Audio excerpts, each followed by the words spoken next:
Hi, how's everyone doing? Good evening, good evening. Late evening. Almost midnight here in Chicago. Um, it's been it's been a long ass day, y'all.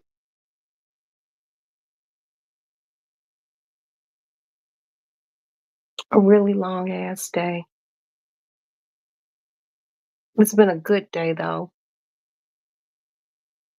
Um, just, you know, chilling. So my day started early. So Maddie and Aston went to C2E2, but they went at two different times. Aston was up with the birds. He wanted to be a C2E2 early. So since he wanted to be a C2E2 early, his dad took him. Then his dad came back home. Well, actually, his dad took Alex to work. Then he took Aston to C2E2. Then he came home. And then after he came home, he chilled. Then they woke me up at like 12 o'clock. Hi, my love bug and my moderator and my sister friend. How are you, honey? So I dropped them off at C2E2. Mm.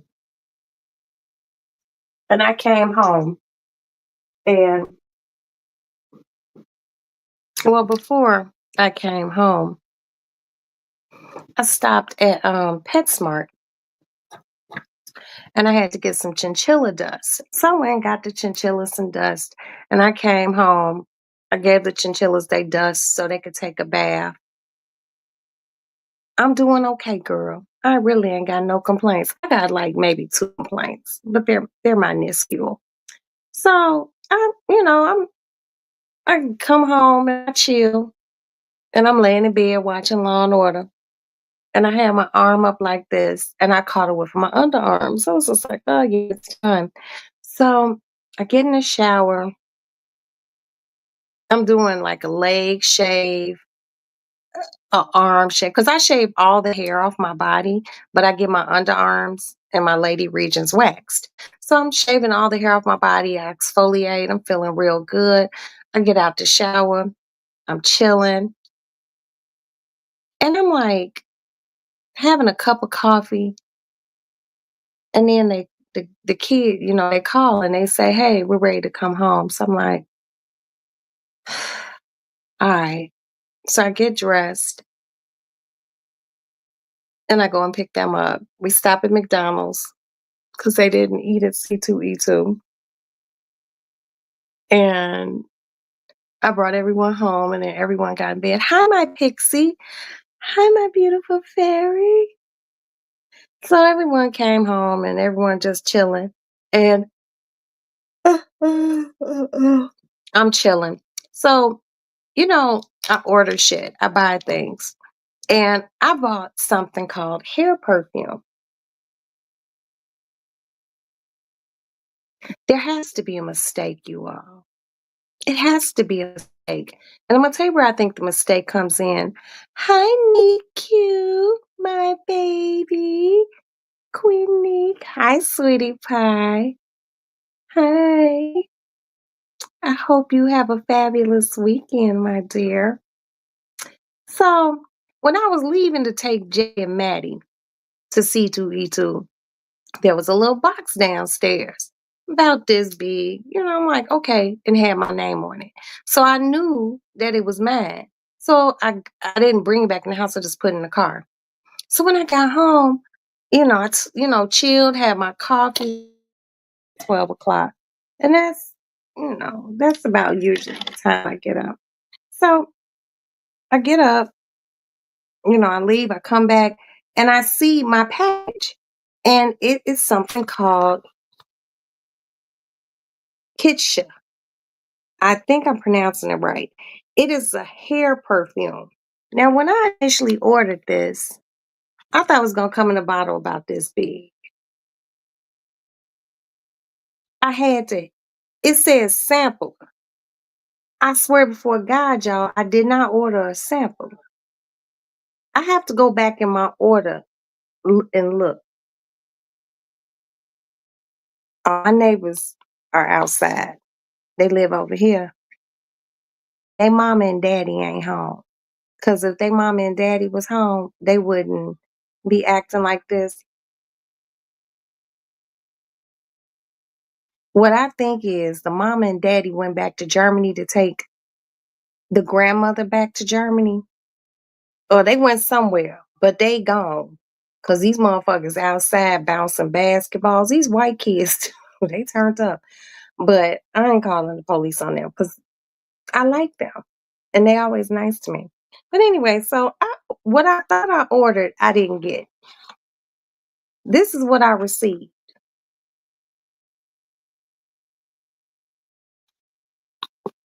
Let's open the box. So after I took my shower and everything, I was like, let me flat iron my weave back out. Here was some of this.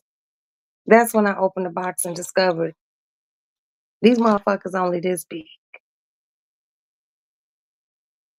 It says sample of 4-piece. I swore I ordered a bigger bottle. This is not gonna work for me. This ain't gonna work for me. But one thing I hate more than anything else, y'all, is sending packages back. But it's hair perfume and it smells. See, it's even hard for me to squeeze the little bottle. Oh, and it smells so good. It's perfume for your hair. Now, if I accidentally ordered this size, I'm just gonna keep it. I'm not gonna send it back because I can carry this in my purse. You would have, you know what, Neek? What's crazy is there's this thing that says share your referral link, and I can't see the rest of what you said. All I see is you would, and then rice and a laughing face. So everything else I can't see. Can somebody like put a smiley face, like two smiley faces, so it could so my chat can move up? But anyway, the shit smell really good, but I'm very disappointed that I got this because I thought I was getting a larger bottle. But I'm gonna check. I'm gonna check. I'm just like, okay, you would have to have hair the size of rice for that. And I don't even have rice hair underneath my hair weave. So I'm just like, I don't like this. I don't like, you know what, y'all? I just thought about something. You all have inspired me. Let me see something. Just a no. Okay, so I bought these atomizers and I was trying to see if the little top comes off of this and it don't. Cause I would have used all four of these, combined them into one of my atomizers and used it in my hair. But this one smell good. Let's smell the other ones. I would say buy this, but make sure you're not getting a sample pack. Hold on. Oh, that smell. Oh, this one. This one smells good too, but this is more of a winter fall fragrance for your hair. And the reason why I bought this, mm, very summery. I can't even make out the name of what the fragrance is. This is patchouli latte. Okay. The one before that was sheer violet, which is very fall to me. And this one, Amber Shores, which kind of sounds like a porno name. Amber Shores. I shouldn't even said that. And this one is called Warm Sugar. I bet you this warm sugar smells fine. Hold on. I got too many fragrances in the air. Wait, let me see. Mhm. Yeah. So I think when I do a reorder, which I'm gonna do as soon as I get off of here, I'm gonna order the Amber Shores and the sugar one in a full size bottle and have it. It smells good though. Now the reason why I buy hair perfumes is because I mean when I'm only reason why my bonnet is not on my head right now, I can't you gonna have to put a smiley face. Put a smiley face in Pixie because this share your referral link thing that I did not ask for is blocking comments and I don't know how to remove it. Yes. Yeah, they and I'm wondering, did I pay for this? Did I pay for these 4 little bottles? Cause y'all know sometimes it be late at night and I just be playing my game on my phone. Right. Plus I smoke and I order them cause I smoke. So, I order them cause like, oh, this would be nice to have and it smells really good. This would be nice to have in my purse. So, if I'm driving somewhere and I smoke a cigarette before I get there, I could hit my head real good, put on a little perfume, be like, hey. But I can't believe that in that box. That's all they sent. Oh, how come? I don't know if I told y'all. I ordered this lipstick. It was $20. It came not yesterday, day before yesterday. How come I looked at the tracking and it said it was delivered? I don't see it in my packages. It said it was delivered at 6:55 p.m. and it was handed to somebody. And I sent an email to the lady. I sent her a inbox message where I bought it from. I was like, the shit wasn't handed to me. She hasn't gotten back to me yet. So I'm feeling some kind of way about that. I'm just like, where in the fuck is my package? Yeah, at least I know what you're right. You're right, love bug. You're right, but I really hate that they that small. But it served its purpose. The company is called, you can look them up, okay? And I'm not gonna lie, they do smell good. You know, company, Balmain, they have a hair perfume. The question is, do I want to spend 70 some dollars on a bottle of hair perfume from them? Yes, I do. I do. Am I going to? Yep, I am. Probably next week. I want it. I just want to see, because one thing about people who wear weaves and wigs, and the difference, a lot of older women who wear wigs, they nice wigs, but they could snatch them off.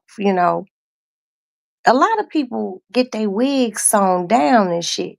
It ain't got snatchability. And, I just don't like ass hair. And I wear a weave and, you know, I'm going through menopause and my scalp be sweating and shit. So I like to wash, I get my weave washed. I go to Shiki right around the corner. Hey, Shiki, hey.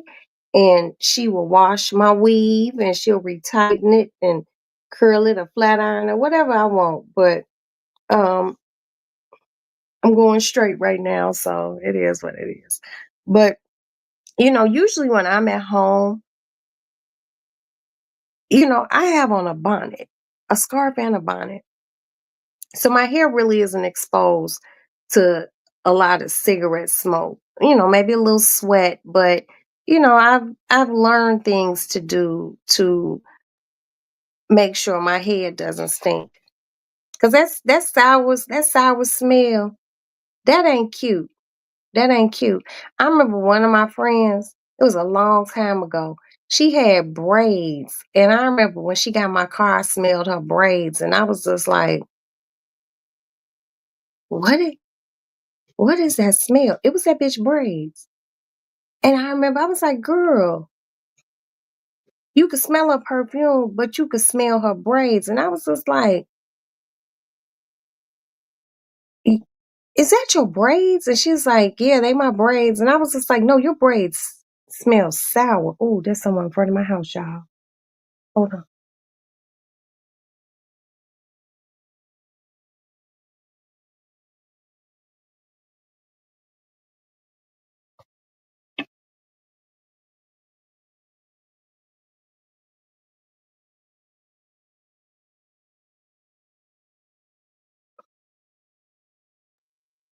So I was like, "I smell your braids," and I asked her, I said, "Do you wash your braids?"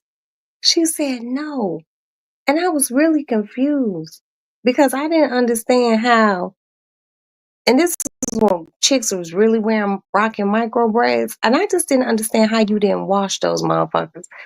I was a micro braid fanatic, and I washed my braids. Hold on, let me go see who the fuck this is in front of my motherfucking house.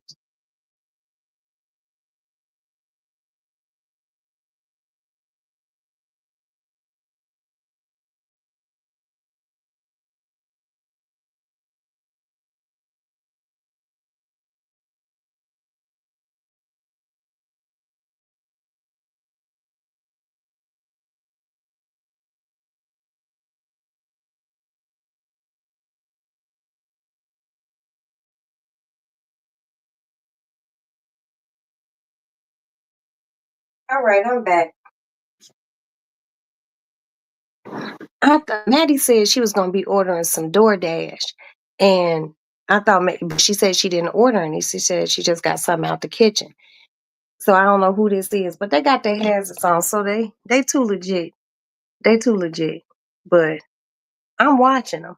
But anyway, Nick, you're gonna have to put a smiley face so your rest of your comment can move up because this share your referral link is blocking what you saying. But anyway, yeah, her braids was stinking. And I was just like, "You don't wash your braids?" She was like, "Nah, girl, because they start to slip and stuff like this." Thank you. Thank you, Nick. Um, and the lady who where I used to go get my braids done, she told me you could wash your hair, but don't use like the creamy conditioner because that softens it and then your braids will slip. You have to use more of like a more liquidy type of leave-in conditioner. And my braids never stink. And when I take my braids out, my hair wouldn't be all dusty and shit. I hate that. I hate that. Ugh. I just have so many idiosyncratic hinks and shit. But yeah, but all in all, y'all, I like this hair perfume. It smells great.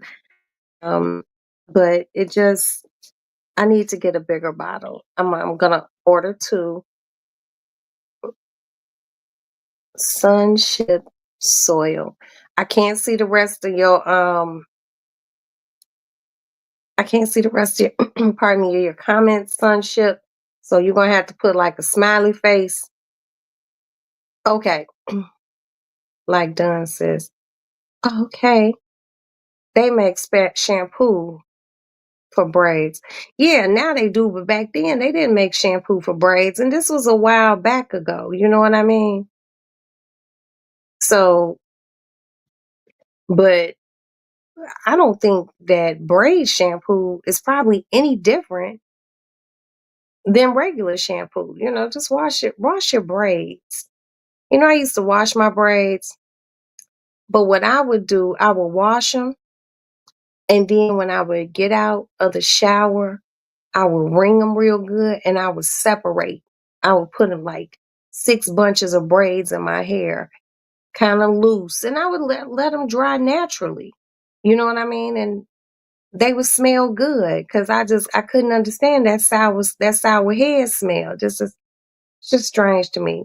And I did not use the hair at the shop. I would literally go buy unwept human hair and I would let them braid that into my head. It just hit different. That's all. It just hit different.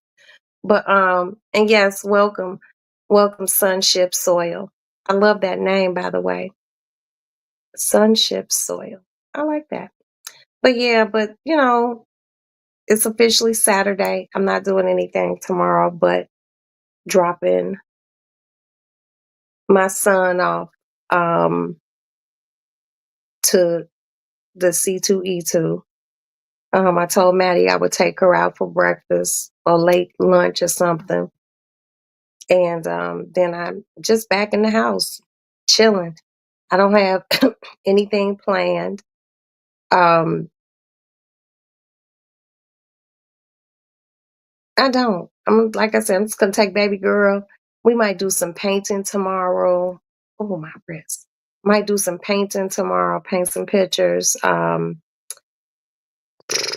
What else been going on? I've been condo hunting, and it's been and it's just it's been a real experience. And we're going to be moving, and just finding a place just be hard. Now the place I want to buy, I gotta wait for that. Just a few months, maybe 6, maybe less. But we're gonna be renting a place until I buy. And I'm just like, man, what I'm looking for is closet space. That's something that, yes, I love chilling and relaxing at home too, my love. But Pixie said, how did the pickled French fries turn out? They turned out excellent. They did not taste like pickles. They don't have any remnants of pickle taste to them. The thing about when you cut your potatoes and you soak them in pickle juice, what it does is it's like brining, and it adds flavor without adding like the pickle taste. And once I brined them for a little while, you all were with me the other day, I put them on a cookie sheet and I baked them a little while. And they got soft in the center, and they had like a little glow on the top. Then I fried them. And those motherfuckers turned out fat. Oh, you hear me? They was really good. Nick said, closet space, closets are very important. Hell yeah, they are. Because guess what? Closet space here is horrible. Horrible. Um, I'm looking to have a place with um more counter space. Because I have appliances that I have put up because I have no counter space. You know, somebody put a smiley face so son son's comic can move up because this thing is really fucking with me. I really want this gone. Maybe a walk-in closet with a wall-to-wall rack, a shelf. Right. And I'm SSS, Sunship Soil. I don't even need it to be that big. I just need enough fucking space. If you all only knew how small my closet is. This building that I live in, it predates the Chicago fire. And back in the olden days, people didn't have a lot of clothes. Okay. And the largest closet in the house is in the smallest room in the house, which is my son's room. And that room was technically the helps room. And a lot of people who um the help kept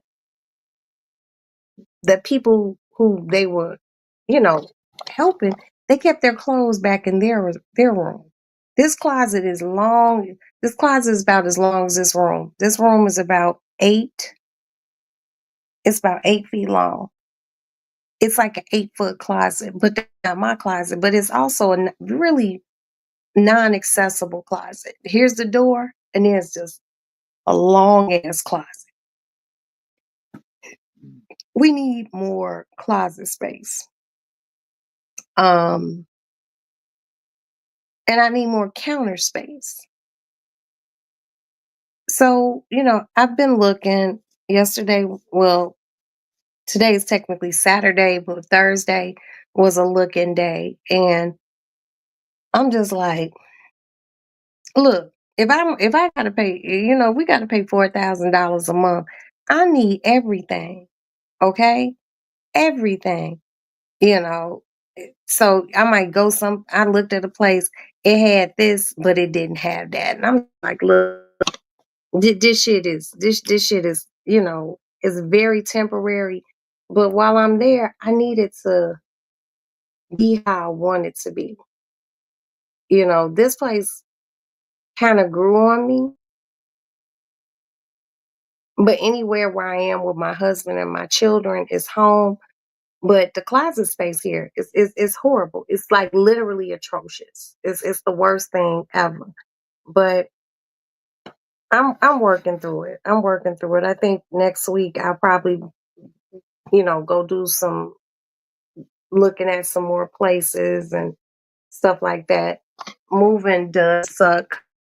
Um, my girlfriend came over here yesterday, and she straightened Maddie's room for me and got all her winter clothes put to the side. And I just told her, I was like, look, babe, I'm gonna need you. And what I want to start doing is start like literally packing up, pack up my kitchen, uh, pack up my dining room. I want the kids to start, getting everything packed because we have to go. We have to go. It's some other extenuating circumstances that I don't want really, I don't want to go into. It's no fault of my husband's, mine, my children. It's some other shit. And if I talk, probably gonna get mad. And I don't want to get mad. But I have a lot going on, and this was kind of thrusted on me. Um, this was thrusted on me literally a week ago, when in all actuality, we could have been told in December and we weren't.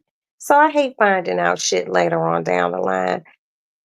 But I stay steadfast in God, and I try to be a good person.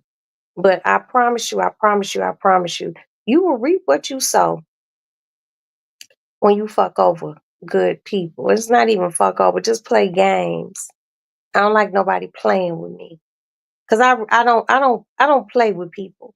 What you see on here is if you met me in person. This is exactly who I am. Good evening, brother Logic. How are you?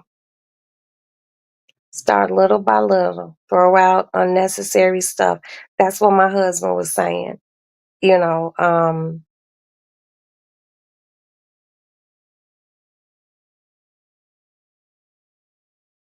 I think I'm gonna start in my bedroom. And, you know, we got the living room up here where I call it my animal refuge. And I'm just gonna like pack shit up and just put it up there. You know, um, but I'm ready. I'm ready to move. Um, I, with the things that I have going on, I was hoping that I was going to be buying, then moving. And sometimes shit don't work out how, you know, you want it to work out, but it's all good. You know, I'm built for it tough. I'm gonna do what I have to do. And fortunately, I got people who I already told them, hey, when I get ready to move, I let y'all know a week before we do it. If if you need to take off, take off. I will pay you, and we gonna move around. You know, we're looking more like in the South Loop, and the West Loop, and like I said, you know, 6 months tops, and then wait a minute. Okay, my neighbors' friends is leaving because they little Ubers and Lyfts pulling up. Oh, then I'll be fine. They mom and daddy must. I didn't tell on y'all. I didn't tell on y'all because they just had three little girls get in the car and leave. But yeah, moving sucks. I remember when we moved here, it was just so much. Moving is so arduous. It's a pain in the ass, but I'm gonna do what you said. Yes, please hit the like button, everyone. I'm gonna do what you said, love bug. Just start, kind of purging. But it's so many things that I look around, I be like, do I need that? Do I need that? I'm gonna be giving some things away,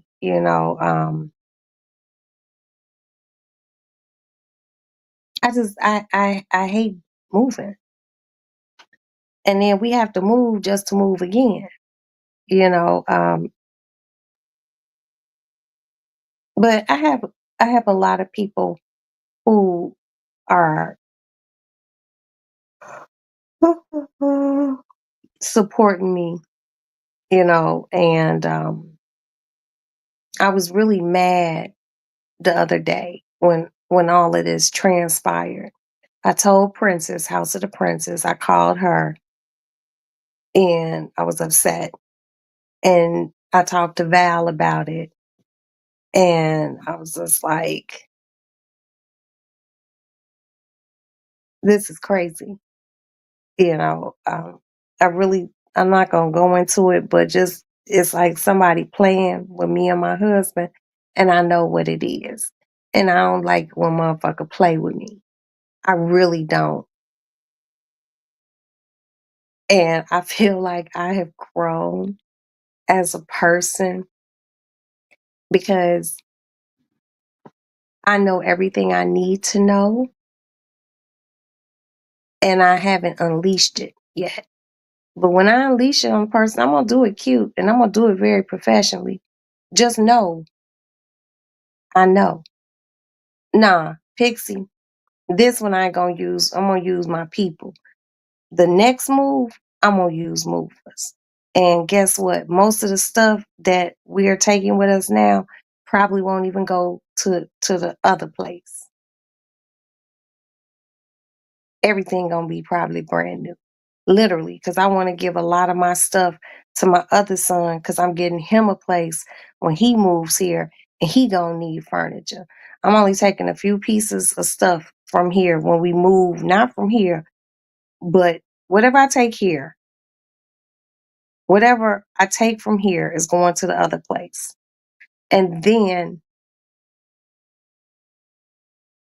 when we move to the other place, a lot of the things that I take to the next place ain't going with us. So, and, we gonna get it done. But I'm in a mood. I'm in a mood. And I'm really trying to use restraint because I feel like a motherfucker playing with me. And I don't like that. Because I like to talk. And something this important, something this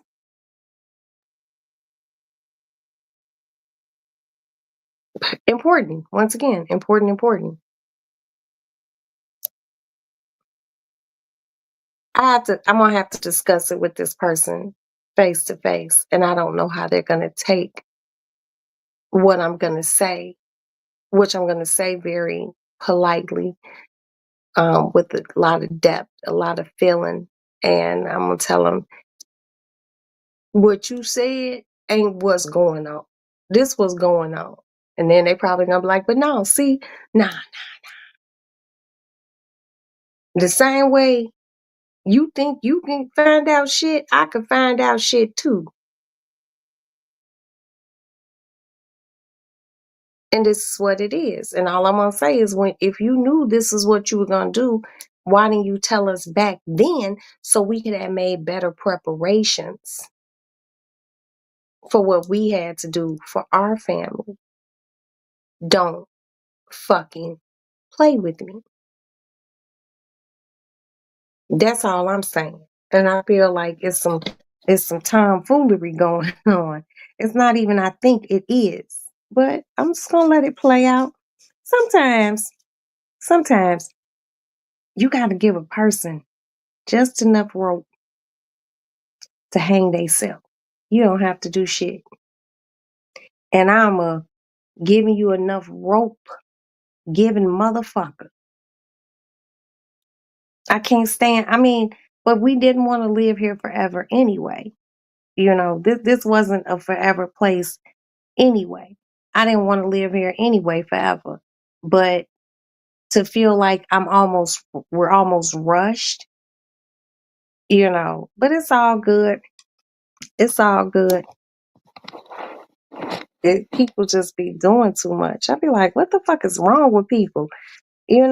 Like people be mad inconsiderate. And then when they being inconsiderate, then a motherfucker like me find out you being inconsiderate. It's one thing for you, a motherfucker, to be inconsiderate from another state. Like, damn, that's fucked up. But you acting a certain way and you right here in the shy, that don't sound right. It don't sit well in my soul. But me and my husband and my children, we will be fine. God continues to make a way. And I am maybe this close, not to being nice anymore, but that's not how I'm built. I'm a kind person. But this shit right here, it got Roxanne, little Miss Roxanne. you know, we need 4 bedrooms. We need at least 3 bathrooms. Um, but I'm on the hunt. I'm on the hunt. I'm gonna find something.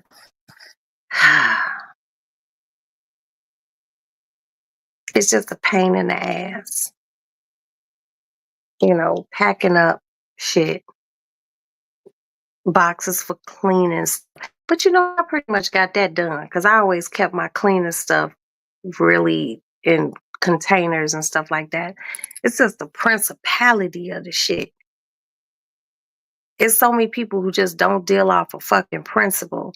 And then they wonder why. Why is my life going like that? Why is this? Because you ain't shit. Okay? You ain't shit. And that's why your shit be all fucked up. I'm cream, baby. I'm always gonna rise to the top.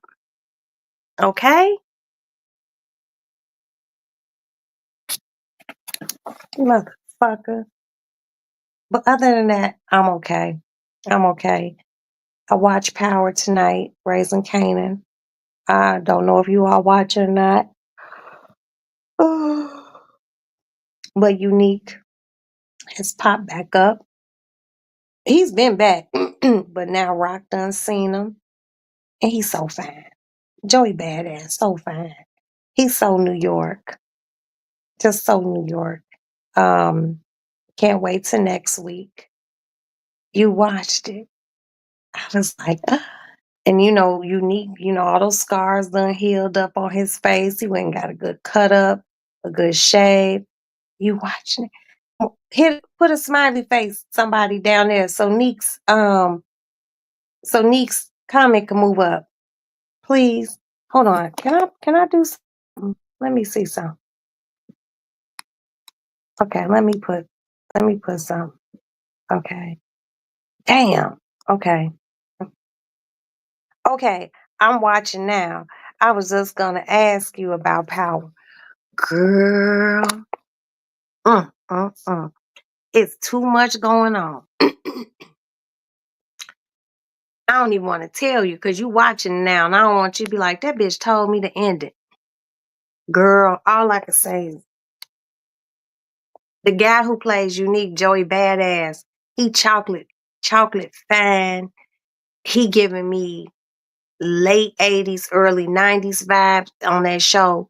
The lady who plays Rock, um, Patina Miller, bad. That motherfucker is bad. I love her. Like if I had to have a girl crush, Patina would be it. She is an all around actress because she is Broadway trained and she can sing. And if y'all don't believe Patina Miller can sing, just Google Patina Miller and they will show her singing. She could sing her ass off. And just the fact that she just play a fucking drug dealer so well. This woman is from South Carolina and she's so powerful. She's so powerful. Okay, don't trip. It's Rock. Oh, don't Rock be wearing those cat suits. And y'all know they keep Rock in that one black shearling coat. Ooh, she be rocking that motherfucker. That full length shearling with that big ass collar on it. Ugh, I love her. But the show is really good, for those of you who watched last week, Famous is dead. And the mystery gonna be who killed Famous now. I follow two people, two content creators on YouTube, um, and they talk about power. One of them is called Mark Dark, and the other is called fuck, I can't remember his name, but they give like breakdowns of it, and they give like the what do you call them? Like these little clues and stuff like that. And one of the big things is people keep saying they're unique is that nigga Breeze. And this one guy said before Rock walked in her kitchen, a back door was open and the curtain was moving like a breeze. So it's something to it. The grandmama dying. It's a lot. It's a lot. And I hate that Famous died, but they said Famous was working with those people. He was out here under the lightweight snitch act, but one of the boys that Kanan and Juke rolled up on, they said that they heard that the police killed Famous because he knew about some dirty cops. Now, the whole dirty cop thing, this just my thing. And Neek, since you watching, I don't know if the rest of y'all watching. Famous wasn't built for that life. Nope, Famous wasn't built for that life.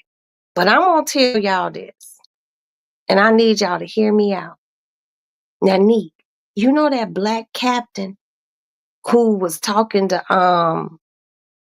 Omar Epps, and he was just like, "You need to do this, you need to do that." And he was like, when Omar Epps got killed, he said, "We're gonna find out who killed him." He was talking to that Italian cop. He the one who tortured Famous. I promise you. The head cop at that police station is the one who killed Famous. Cause he knew what was going on. He knew Malcolm, what's his name? Malcolm? I forgot dude's name. See, easy come, easy go. Um, he knew he knew a lot. And I think he the one that fucking killed Famous. Cause they said Famous was tortured. And when they found Famous' body, Famous had already been dead like 3 months. Hmm. Yes. You know, the guy, Mark Dark, and the other guy, they were like, they were basically saying it wasn't Marvin who killed them. They don't think Rock killed them. I think it's going to be the cop. And I think what's going to happen is by the time they find out that it's the cop, they're going to set him up and losing. Gotta glue this down when I get off here. He gonna either lose his job or he gonna lose his life. But love all the powers. I really do. I'm waiting for and it's really crazy because the whole Black Mafia family, this the last season, and I'm not really interested in it because I know it's not coming back on.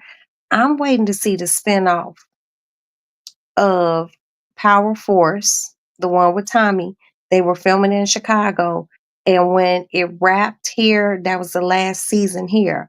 But what I think is Tommy and Tariq gonna link back up in New York and they just gonna wreak havoc all over New York. So I'm waiting. I'm waiting patiently. I'm very excited.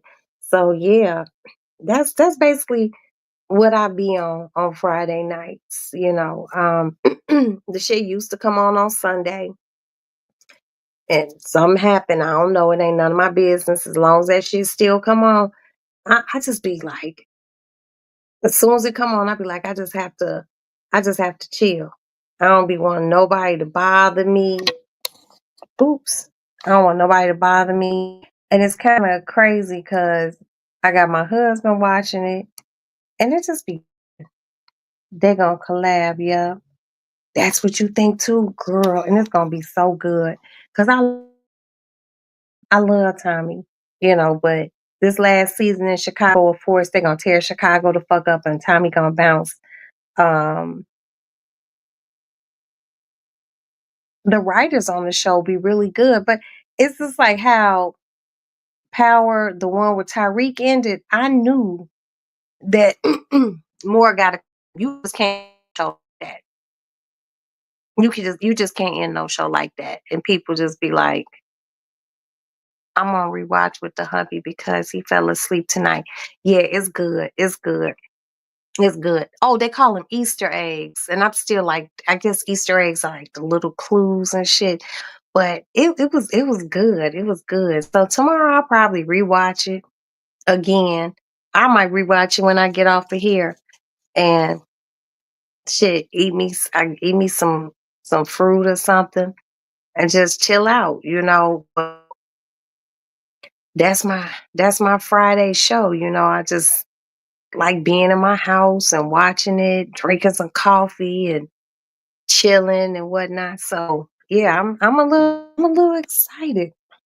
I'm a little excited, but I can't. I'm just not excited for Black Mafia family like that. But they business. 50 and all of them, they all these motherfuckers done fell out. And 50 said we ain't doing the show no more. But hey, 50 the boss. And I guess he didn't like um the Big Meech, the actual Big Meech guy hanging out with somebody because he had beef with Rick Ross and Meech was hanging out with Rick Ross and you know, even gonna sit here in front. If if a motherfucker put money in your pocket, okay, brand deals, all sorts of shit. And this nigga don't fuck with this nigga. This about money. These ain't little amounts. It's best to be like, bro, I love your music. I just can't fuck with you because you ain't gonna fuck up my money. Are you gonna match my money and give me more? If motherfucker, well, I ain't got okay, well, and go on about your way. I ain't fucking my money up. I ain't fucking my money up, you know. And they carry Little Meech. Wait a minute. They carry Little Meech. And that's that too. Okay, here we go. They carried Little Meech was messed up. He didn't need to tell us they put him in rehab. What? See, I didn't see I didn't wait. When did Little Meech go to rehab? Y'all know Fifth petty. Fifth can be petty. King of petty. Like I ain't even gonna lie, I don't never want no smoke with dude about nothing. Just be like, but when you dealing with somebody that can get down and get petty, you just gotta watch how you move. That's basically the gist of the thing. What he go to rehab for? What Little Meech go to rehab for? Well, if he in rehab, it's either drugs or alcohol. But whatever it is, hope the young man, gets on his feet and gets better, you know. Um, but you just, yeah, Fifth put himself in there. Then Tariq does him too. What? Fifth put him in there? Fifth put him in rehab? What? Ugh. Mm. Well, at least he had enough state of mind to put him somewhere where he can get some help. Did he have to tell? No, he didn't. But motherfuckers mad at each other right now about shit. That ain't none of my that ain't none of my business. But what I do hope is that Lil Meech gets the help that he needs. And I hope that, you know, maybe eventually cooler heads can prevail and they can, come together and, people can let bygones be bygones. Because one thing is people be like, it's no money, it's plenty of money out here. But one thing I'm not gonna do is let you disrupt how my family eat. And you know who you doing business with. I'm from Chicago, and Chicago is a different type of place. And you really kind of sort of do learn how to move living in this motherfucker. And maybe motherfuckers should have thought different. I don't know. I don't know. I just feel like I hope this young man can get the help that he needs. And hopefully his father can be there for him and help him, his mama, you know, the grandmama, auntie, surround him in love and help him get over, what he's going through. But that shit's a mess. That's just a mess. I'm just like, ooh wee. And I enjoyed Black Mafia Family. I wanted to see more. But when I heard this was the last season, I'm like, damn. Like how do you end a season? Because Meech and Terry shit went on for a minute. There was so much more to get into with with the whole Black Mafia family. And I feel like we gonna miss out on that shit, you know? But what can we do, y'all? I promise you. Boy, you gotta watch where your bread is buttered. You really do. That's why with my little bitty business,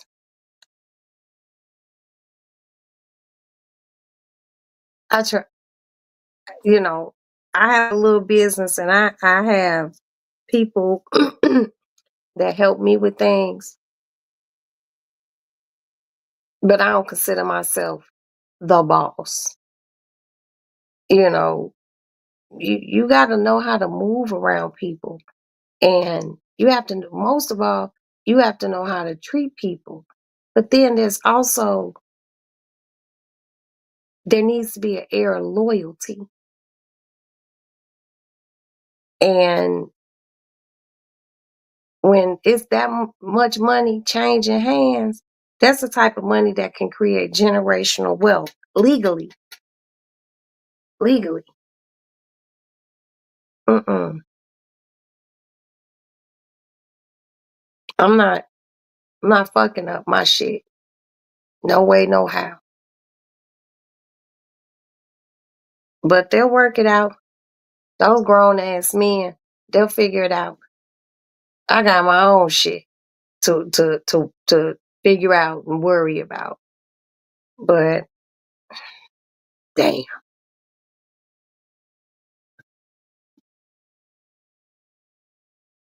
we just gotta sit back and wait and see what happens. I'm just like, well, we still got the other powers, you know. And wait a minute.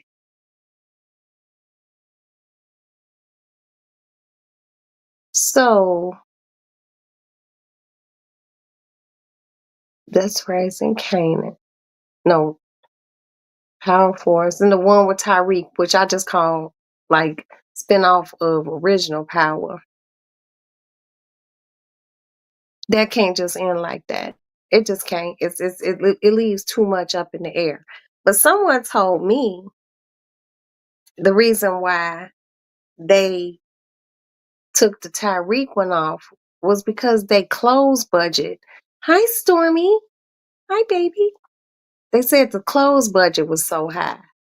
But they were wearing some expensive ass clothes, and the one with Mary and Tyreek, that motherfucking Louis Vuitton coat that Mary had on. I remember I looked that shit up and I think the shit was like $25,000. I was like, ooh, I can't afford that. Uh, it, you know, those motherfuckers dressed. Like their clothes was fucking pristine. But see, I like clothes and I know some shit about fashion. So I would be like, oh, that's a such and such, and that's a such and such. You know, I knew the fucking clothes in that motherfucker. And that one would, you know, those suits on the original, my God, the clothes. Oh, yes, Neek. The clothes on the original Power Ghost, the majority of his suits were Tom Ford. Now, mind you, you get a Tom Ford suit, you just don't go into Tom Ford and be like, yeah, give me those pants. That no, you go in, they try, you put them on, and they mark them and they tailor them to how to fit your body. That's why those suits laid on go so good. So good. Yes, tailored.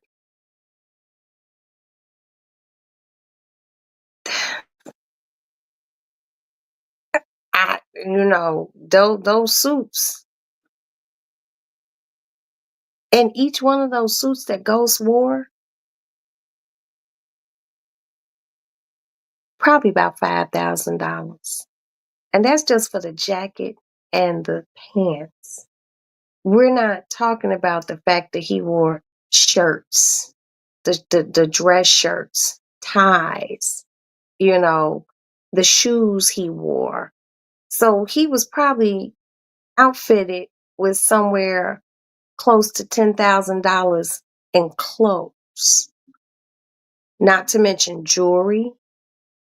You know, they dress Ghost very well. They dressed Tasha, but they dressed the fuck out of Mary. Ooh. And I was like, damn, Mary's clothes. And they lived in a nice house and shit. But I'm like, God damn, that coat don't scream you living right there. You need to be living back in Manhattan. Like, who was that guy who was Zeke's actual daddy? His real name is Dan Condit. He from Chicago. But his name wasn't unique. Mecca. Mecca's house was nice. Mecca was fine as fuck. And I really hate they killed him. What they need to do is put those clothes on resale so motherfuckers like us can go get them for half off. Shit. I'm trying to move Neek's comment up so I can see it.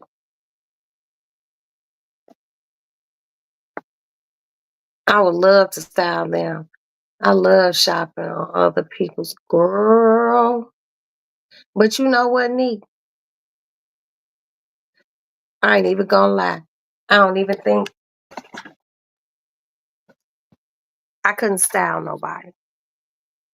I couldn't. I couldn't style nobody. It take a special eye to style people. I don't think I could do it. But baby, if you could do it, go for it. If they call you and be like, come style somebody, girl, go. You gonna style and use other people coin? Hell yeah. Yes, Mecca was fine for sure. Now, imagine I knew Mecca was a man from high school. He grew up here in Chicago and he was fine as fuck in high school. I ain't gonna even go into that. But he was fine as fuck in school. He went to Mount Carmel on 62nd and Dante, and he played football, and he was fine then. And then he got older, and he just got finer. Just got finer. I was just like, ooh, he's cute. And you know what? You know who else was fine to me on those power shows? Um,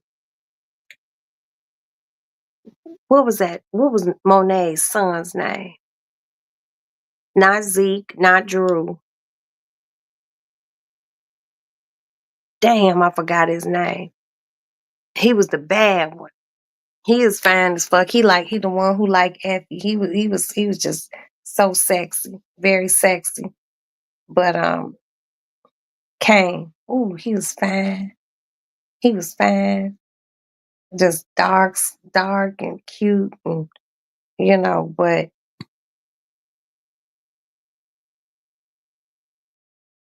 I don't know.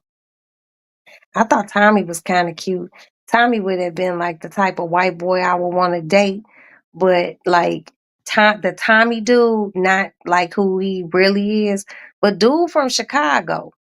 Tommy, well, he ain't from Chicago. He from Evanston, but I heard he a GD. So because I seen him throwing up forks and everything before, but y'all didn't hear that here. But it be something about those white boys who grew up around black dudes who be kind of appealing. Cause they got a little soul to them and shit.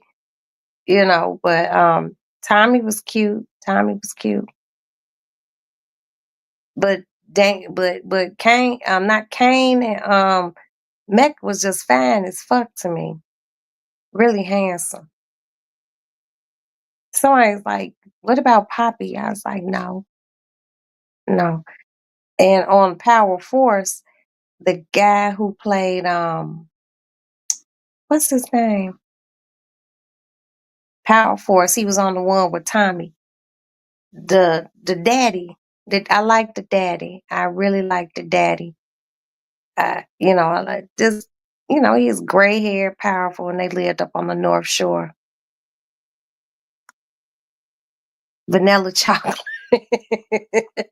But y'all know Y'all know who really cute, and I don't know if y'all watch the show. He ain't even cute. Ain't shit cute about him because he's a handsome man. Leroyce Hawkins off of Chicago PD.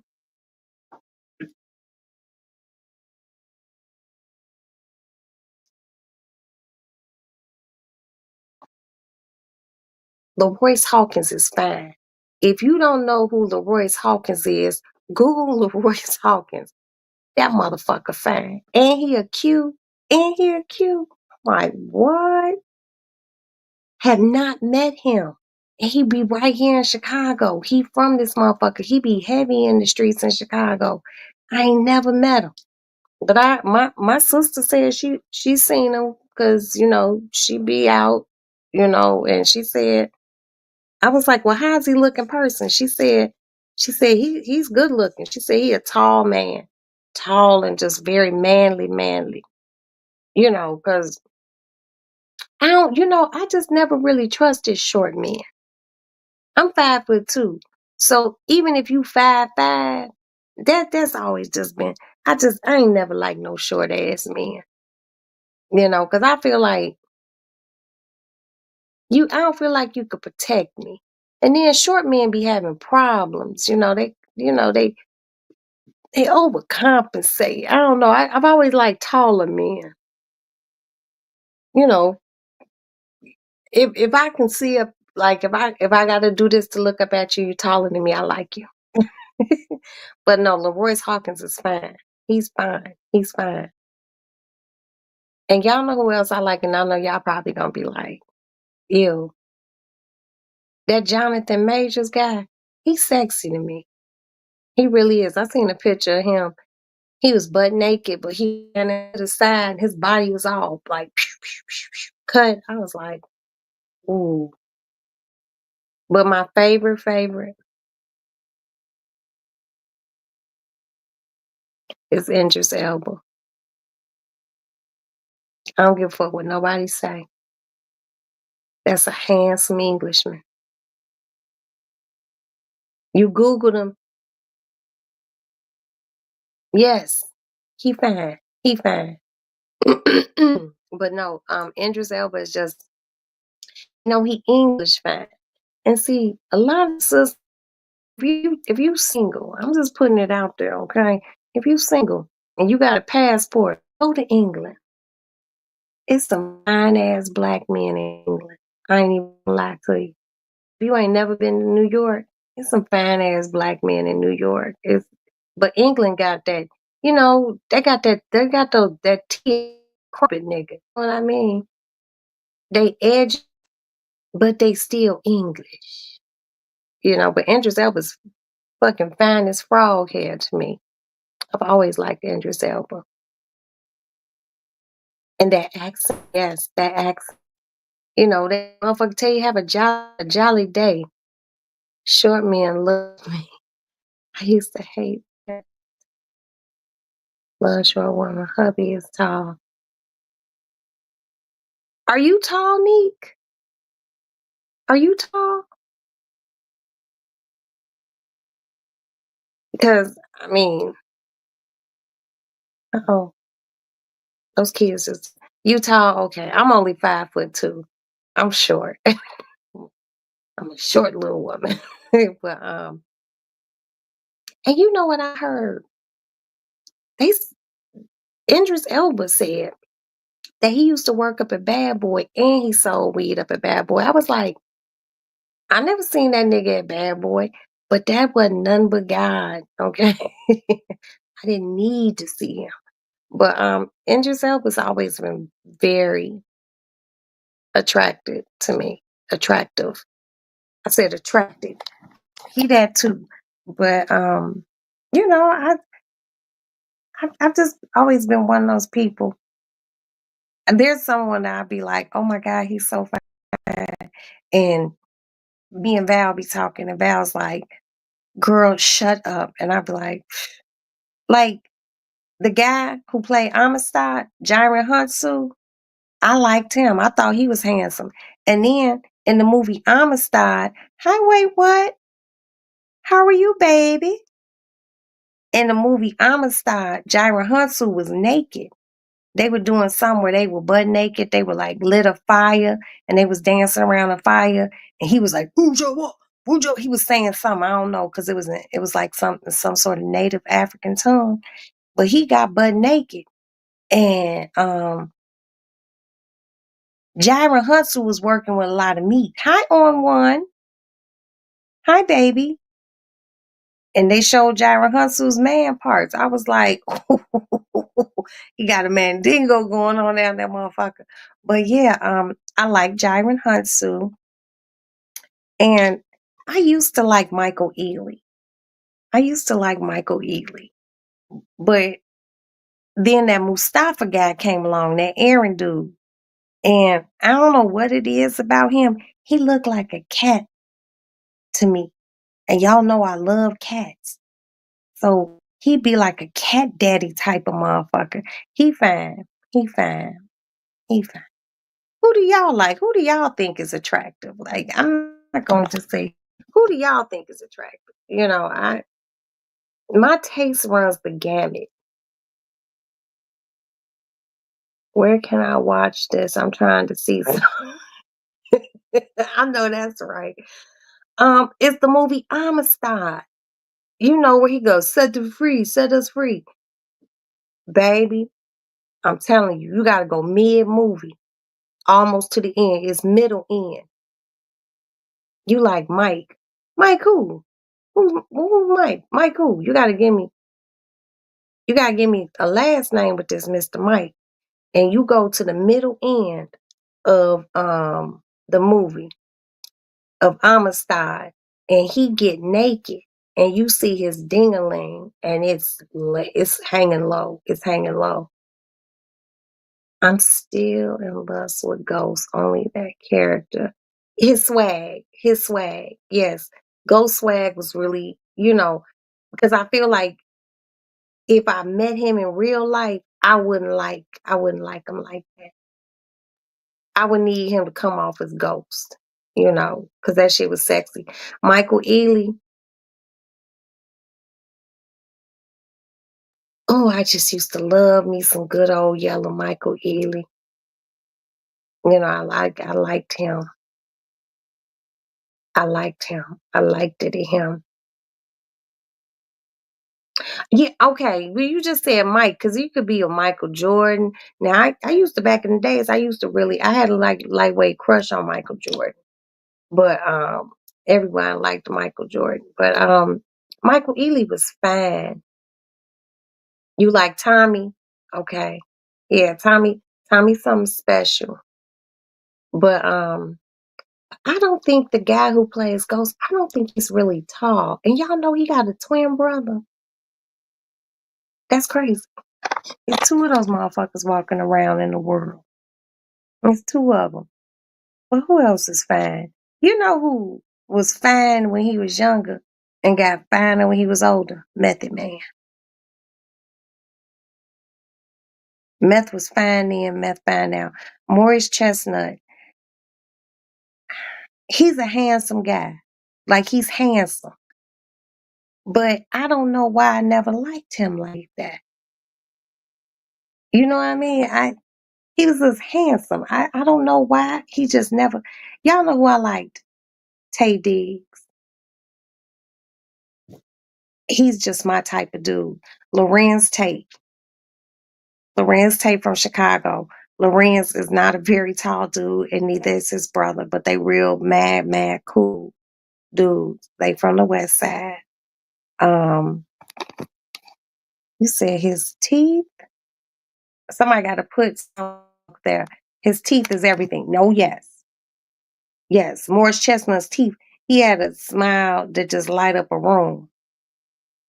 I want to know what I'm thinking. Hold hold on. Thank you. Thank you, Stormy. That's not the forever home. It's not the forever home, baby. Just send good energy to me.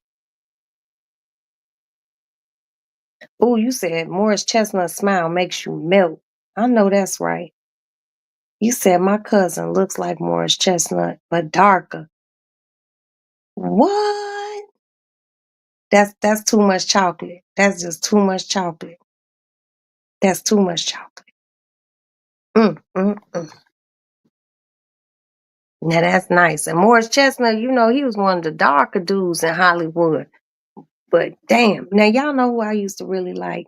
Y'all, I know y'all probably gonna be like, bitch, what's wrong with you? Wesley Snipes. Not the Wesley Snipes now, but like the Wesley Snipes from like motherfucking Jungle Fever, Wesley Snipes in New Jack City. I just thought Wesley Snipes was everything, y'all. And he knew karate. He knew karate. Nothing, man, uncle. Shut up. Shut up. What? Was his uncle as handsome as him? Pixie, how you end up shacking up with Method Man's uncle? Girl. Wesley was sexy. Thank you, Miss Lovebug. Wes was sexy. Oh, and you know when he was sexy too in that movie Sugar Hill. Yeah. I just like Wesley Snipes. Like he you know, just chocolate, just chocolate. I mean, I'm not gonna sit here and say I have a particular preference, but I've always liked a brown. I'll always like a browner man. Method Man is down to earth. Oh, I know Meth. I ain't never met his uncle. I ain't never met his uncle, but I know Meth. So yeah, he's mad cool. Like cool.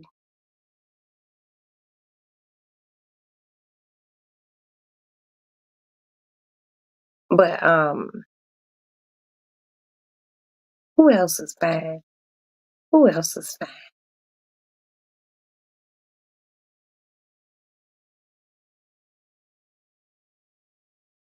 I'm trying to think because I know there's some fine ones out here.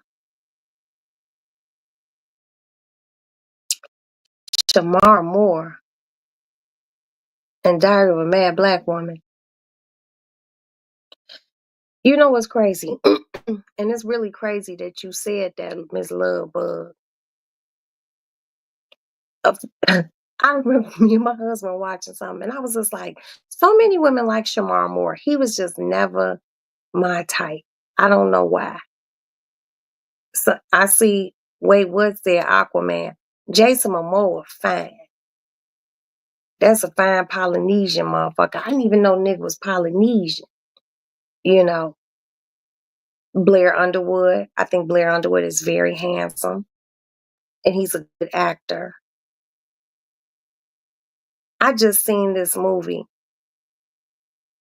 with Holly Berry. I seen it about 3 weeks ago with Holly Berry and Michael Ealy. It was called My Eyes See God or My Eyes on God or something. And he was fine in that movie. D'Angelo. Young. How does it feel? D'Angelo was fine. Now that D'Angelo was fine. I don't know what D'Angelo looking like now, but how does it feel, D'Angelo, when he just standing there at that black around him and he just singing, and he all moving and you can decide. I was just like, damn. And then he had that V at the bottom. I was like, D'Angelo, boy, you better stop playing with motherfuckers. He was good looking, and that nigga had those lips. And he was all singing and licking his lips, and you know that motherfucker was just. I remember the first time I seen that video, I was like, I know you lying, and I just sat and waited for it to come back on over and over again. And I think he did that video butt naked, y'all. He had to have something covering something. I don't know. Hell, I wasn't at the filming of the video, but maybe he had something covering something. But that video, it was so simple. It was just him spinning in a circle. That motherfucker's back looked nice. And you know it's nice when a motherfucker's back look nice. Yes, back in the day, D'Angelo, I ain't seen him in a long time.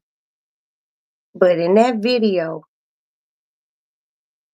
mm, mm, mm, I'm like, damn, that motherfucker, why my back door just open? That's Maddie's ass. Oh, back in the days, Sean Connery. Now you going with back in the days, Sean Connery. I ain't gonna lie to you. I liked older Sean Connery. I liked older Sean Connery. But you know who my forever boo will forever be? Robert De Niro.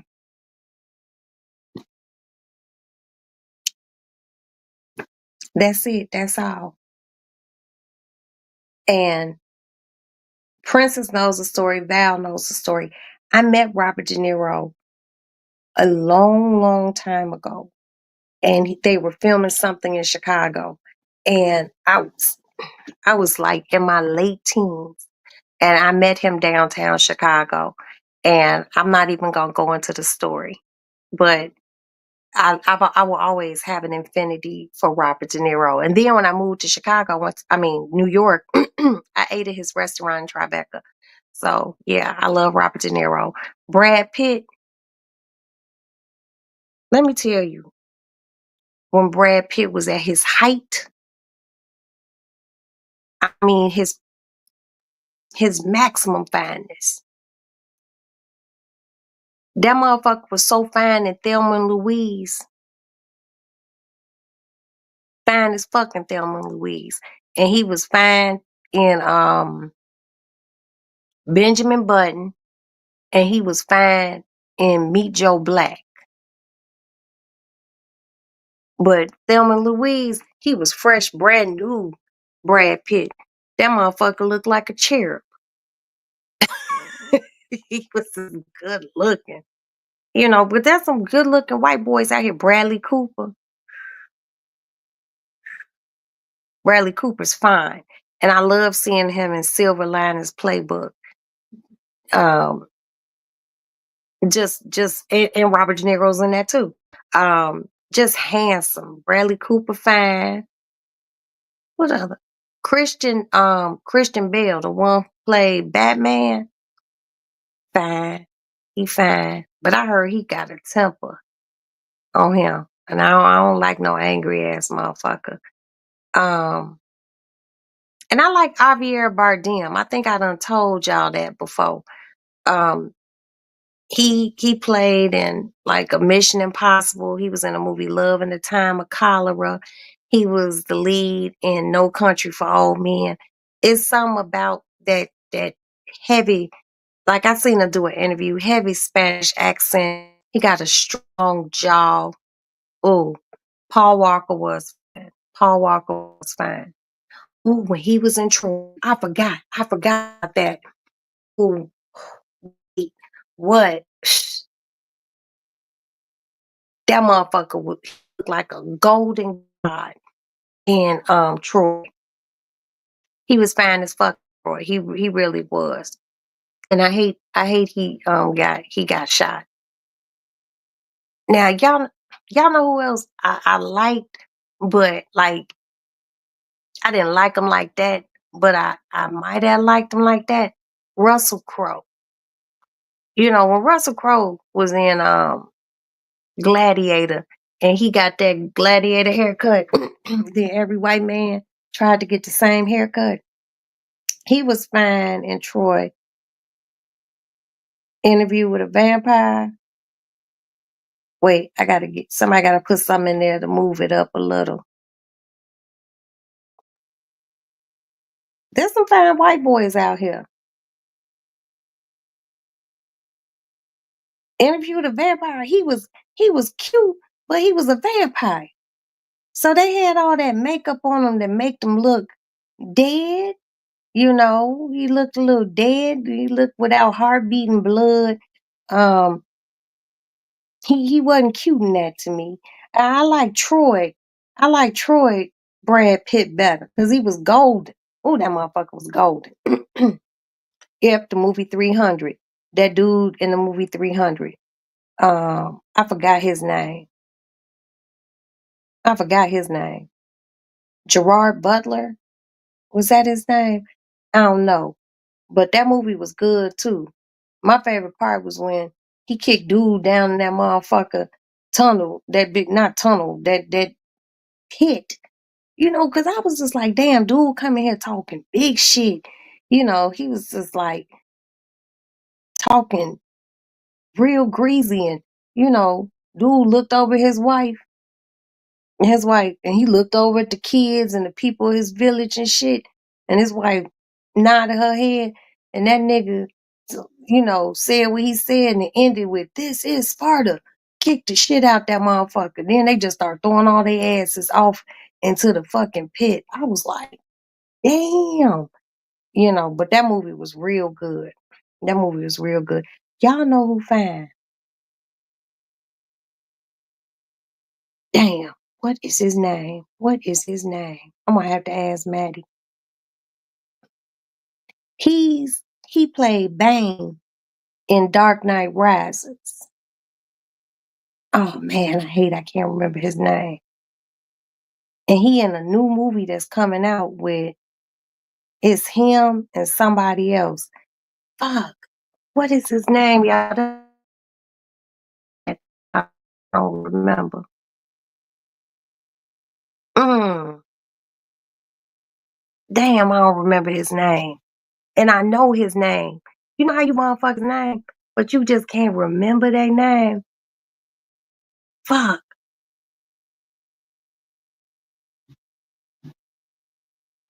Mm. Somebody gonna have to Google that. I gotta go get me some coffee, y'all, because I'm getting a little cold. Tyrese. No. And I like Tyrese. But he lost me because he cried too goddamn much. I don't like no tearful ass nigga.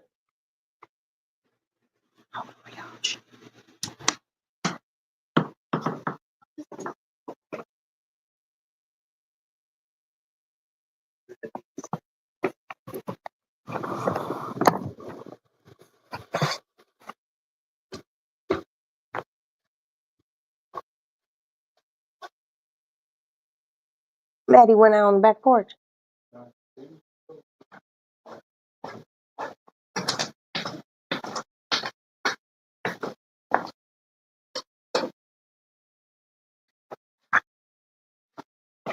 Cause you already got me right where you want me, babe.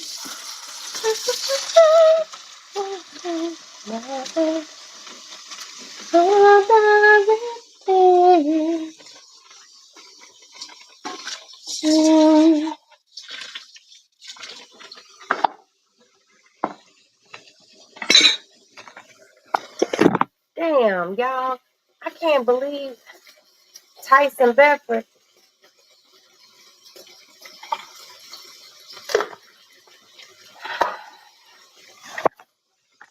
I like Tyson Beckford. Ooh. Now y'all know, I don't know if y'all remember who he was. He was in the movie, not the movie, he was in this show called True Blood, and he played a dude called Eggs, Eggs. He was fine. He fine as fuck. Still to this day. Denzel Washington has, you know what? It ain't that Denzel Washington got a smooth walk. Denzel got a big dick walk. Okay, let's just call a spade a spade. Denzel walk, he walking like a man. You know, Denzel got that. I'm working with something. Walk. Everybody ain't got that walk.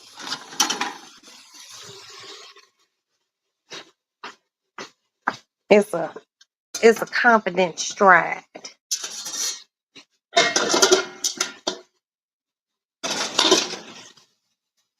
They said, I hold on. Somebody put something in the chat so Neek's comment can move up, please. Pretty please. Why is there a frisbee in my dish drain?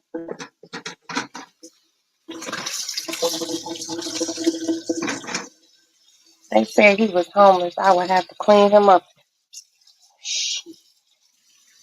Who you got? Who would you have to clean up? Tyson Bedford. They say he's homeless. Are you speaking on Tyson Bedford? Well, shit, y'all remember that motherfucker that went to jail and he had those blue ass eyes and his mug shot came out and that motherfucker, that woman, that white girl cuffed his ass up. Her daddy was super duper duper rich and she had her baby with him and they broke up, but he started modeling and everything. He was fine. You know how he's been a sucker for a nigga with pretty ass eyes.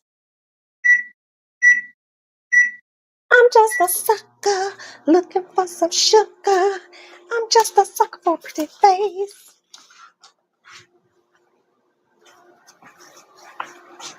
You know, I don't like no dishes in my sink.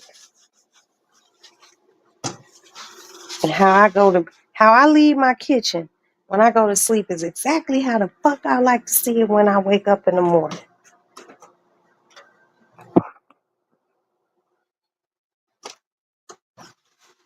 Now, y'all know who was cute back in the days though. I ain't even gonna lie to you. Tom Cruise used to be fine. And when the movie, now I don't know how old some of y'all are, but I remember when the movie The Outsiders came out. Oh my God. It was just a movie full of fine ass white guys. I was just like, oh my God. But y'all know back in the 80s, you know, I had my Uber crushes, and my Uber crush was John Taylor from the group Duran Duran. I tell y'all all the time, I knew I was gonna marry a white English man and I was gonna live in a country manor some motherfucking where in England. And I was gonna wear sweaters all the time and whatnot. But I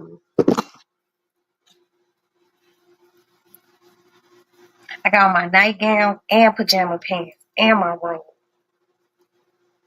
Denzel walk Idris.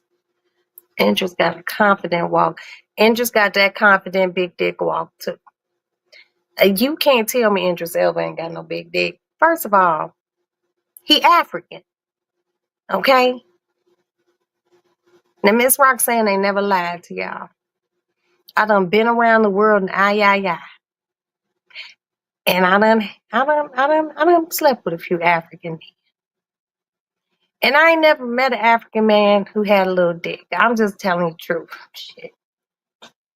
They blessed.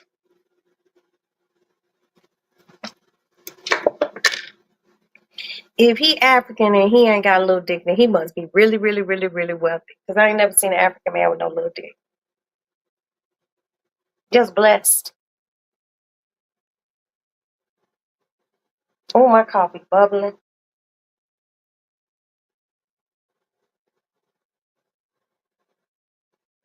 9, 8, 7, 6, 5, 4, 3, 2, 1. Yay!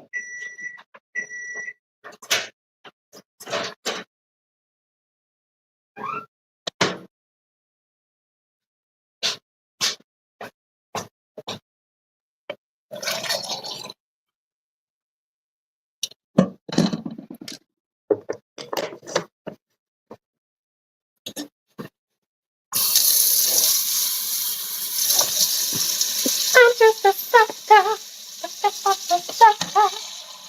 I'm just a sucker for the face.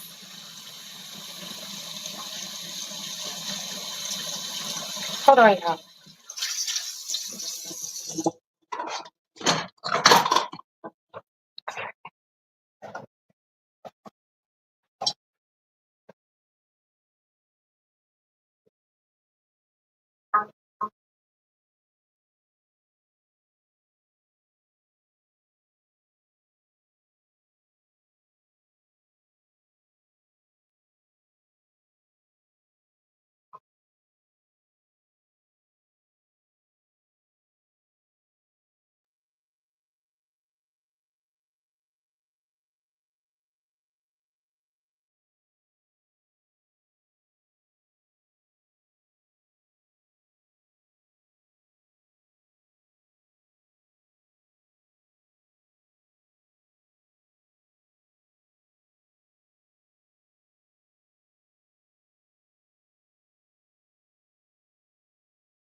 I'm sorry, y'all.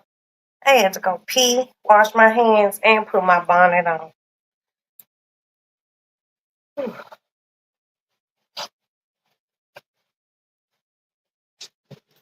Got my coffee. Look at it.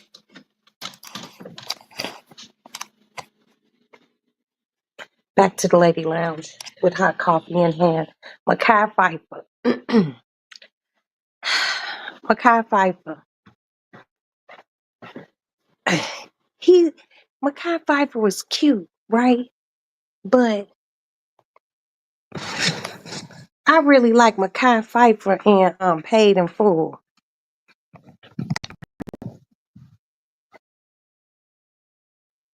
Oh, okay. We're back in the lady lounge. Ugh. Got my bonnet on, my sleep bonnet, and I gotta glue my frontal back down. Oh, I done scratched it.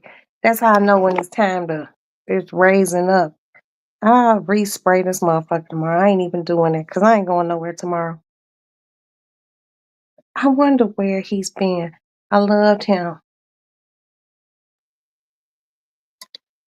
Cause Mitch, money making Mitch. I'm broke, baby. Yeah. He was handsome. And he had a big old smile too. He had a big old smile too. But and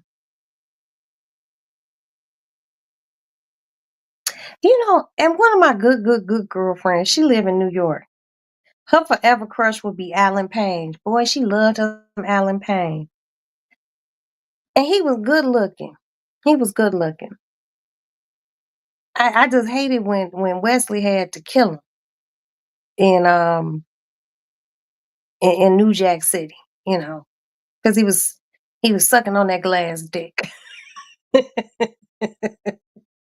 Oh man. Y'all know who I used to like really. I know y'all gonna be like, that's weird, Roxanne. I used to really like Gregory Hines. I don't know what it was about Gregory Hines, but I just really found him attractive. Okay, you said somebody put something in the chat so Pixie's comment can move up because it share your referral. Okay. Ooh, coffee.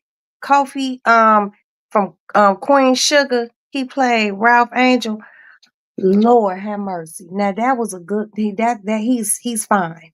That's a good looking man.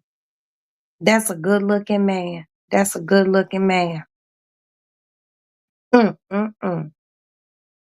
Your sister still in love with Alan Payne? My girlfriend is too. She's just like, I just love him so much. I was like, okay. And y'all know what else? I like men with chest hair. I mean, he ain't gotta have no chest hair, but it's something about man with his own furry coat that's just sexy to me. I don't know what it is. I just find it very manly. You know, I know some women be like, but I like man with a little chest hair. You can have a lot of it. I ain't gonna lie, the more the better. If you look like a bearskin rug, my husband hairy. My husband got hair all over his chest. I be laying there. Ugh. I be rubbing it. I be petting it. Yeah, I like chest hair on a man. Now y'all know who I never, my mama and them used to be like, they used to go crazy about Billy D. Williams. And I just still just like, maybe I had to be that age.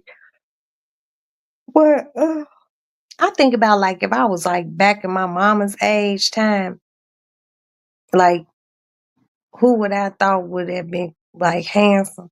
And I'm pretty sure I would have probably like Teddy Pendergrass. I would have liked Teddy P. Um, I don't know, maybe Marvin Gaye and young Michael Jackson before he transitioned into light skinned Michael Jackson. Because Mike was fine. When they showed us, I'd be seeing these like morph pictures where they show him his little kid and then he, transition. like 20, 22-year-old Mike. Mike was fine. Mike was fine. I like chocolate bald head men with pretty teeth. On one, baby, I'm not mad at you. But they gotta smell good too. I remember one I bullshit you not. One day I was walking, I was downtown, and I was walking from a parking garage. I was walking from a parking garage and I was going into Saks. And as I was walking down the street, I promise you, time stood still. And he was black and he was bald, he was tall, and he was fine. And it was like summertime. And that motherfucker, I remember he had on like some black pants and he had on a shirt. And the shirt wasn't tucked in. And he was really tall. I mean, real tall. And his shirt was like kind of unbuttoned. And he was walking down the street. And when I tell you, every woman, white, black, old, young, was like, and he was walking down the street and he had just came out of Saks. And he looked like he was moving in slow motion. And everyone's just like, just fine, just fine. And I was just like, whoa. And you know, women look at each other like you didn't even know what to say. You didn't even know what to say because he was just that fine. I don't know who he was. He was just walking down the street being fine for no motherfucking reason.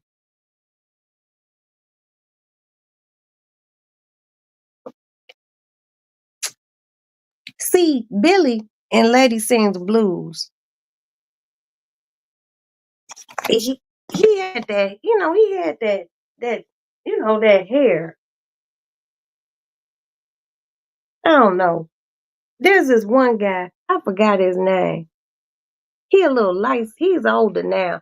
He a light skinned dude and he got like blue eyes and he was like in some movie called Chocolate City. He was in the movie, what you call it? Fuck. Oh, this gonna make me mad. Feast of All Saints. He light skinned and he got these blue ass eyes and he got this big ass motherfucking smile. I do not remember his name, but he was very, very handsome. What is his name? And I follow him on Instagram just to look at his pictures. I don't remember his name, but he was good looking. He was good looking.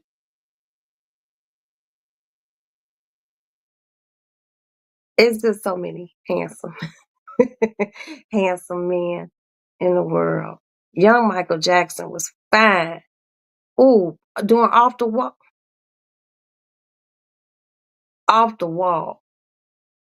When Off the Wall came out, then he changed after Off the Wall. The Off the Wall Mike was fine, you know. Um, but like I think Michael Jackson with Afro was fine. That was good looking. This coffee hot as hell, y'all. Ooh, ooh, but it feels so good. Um,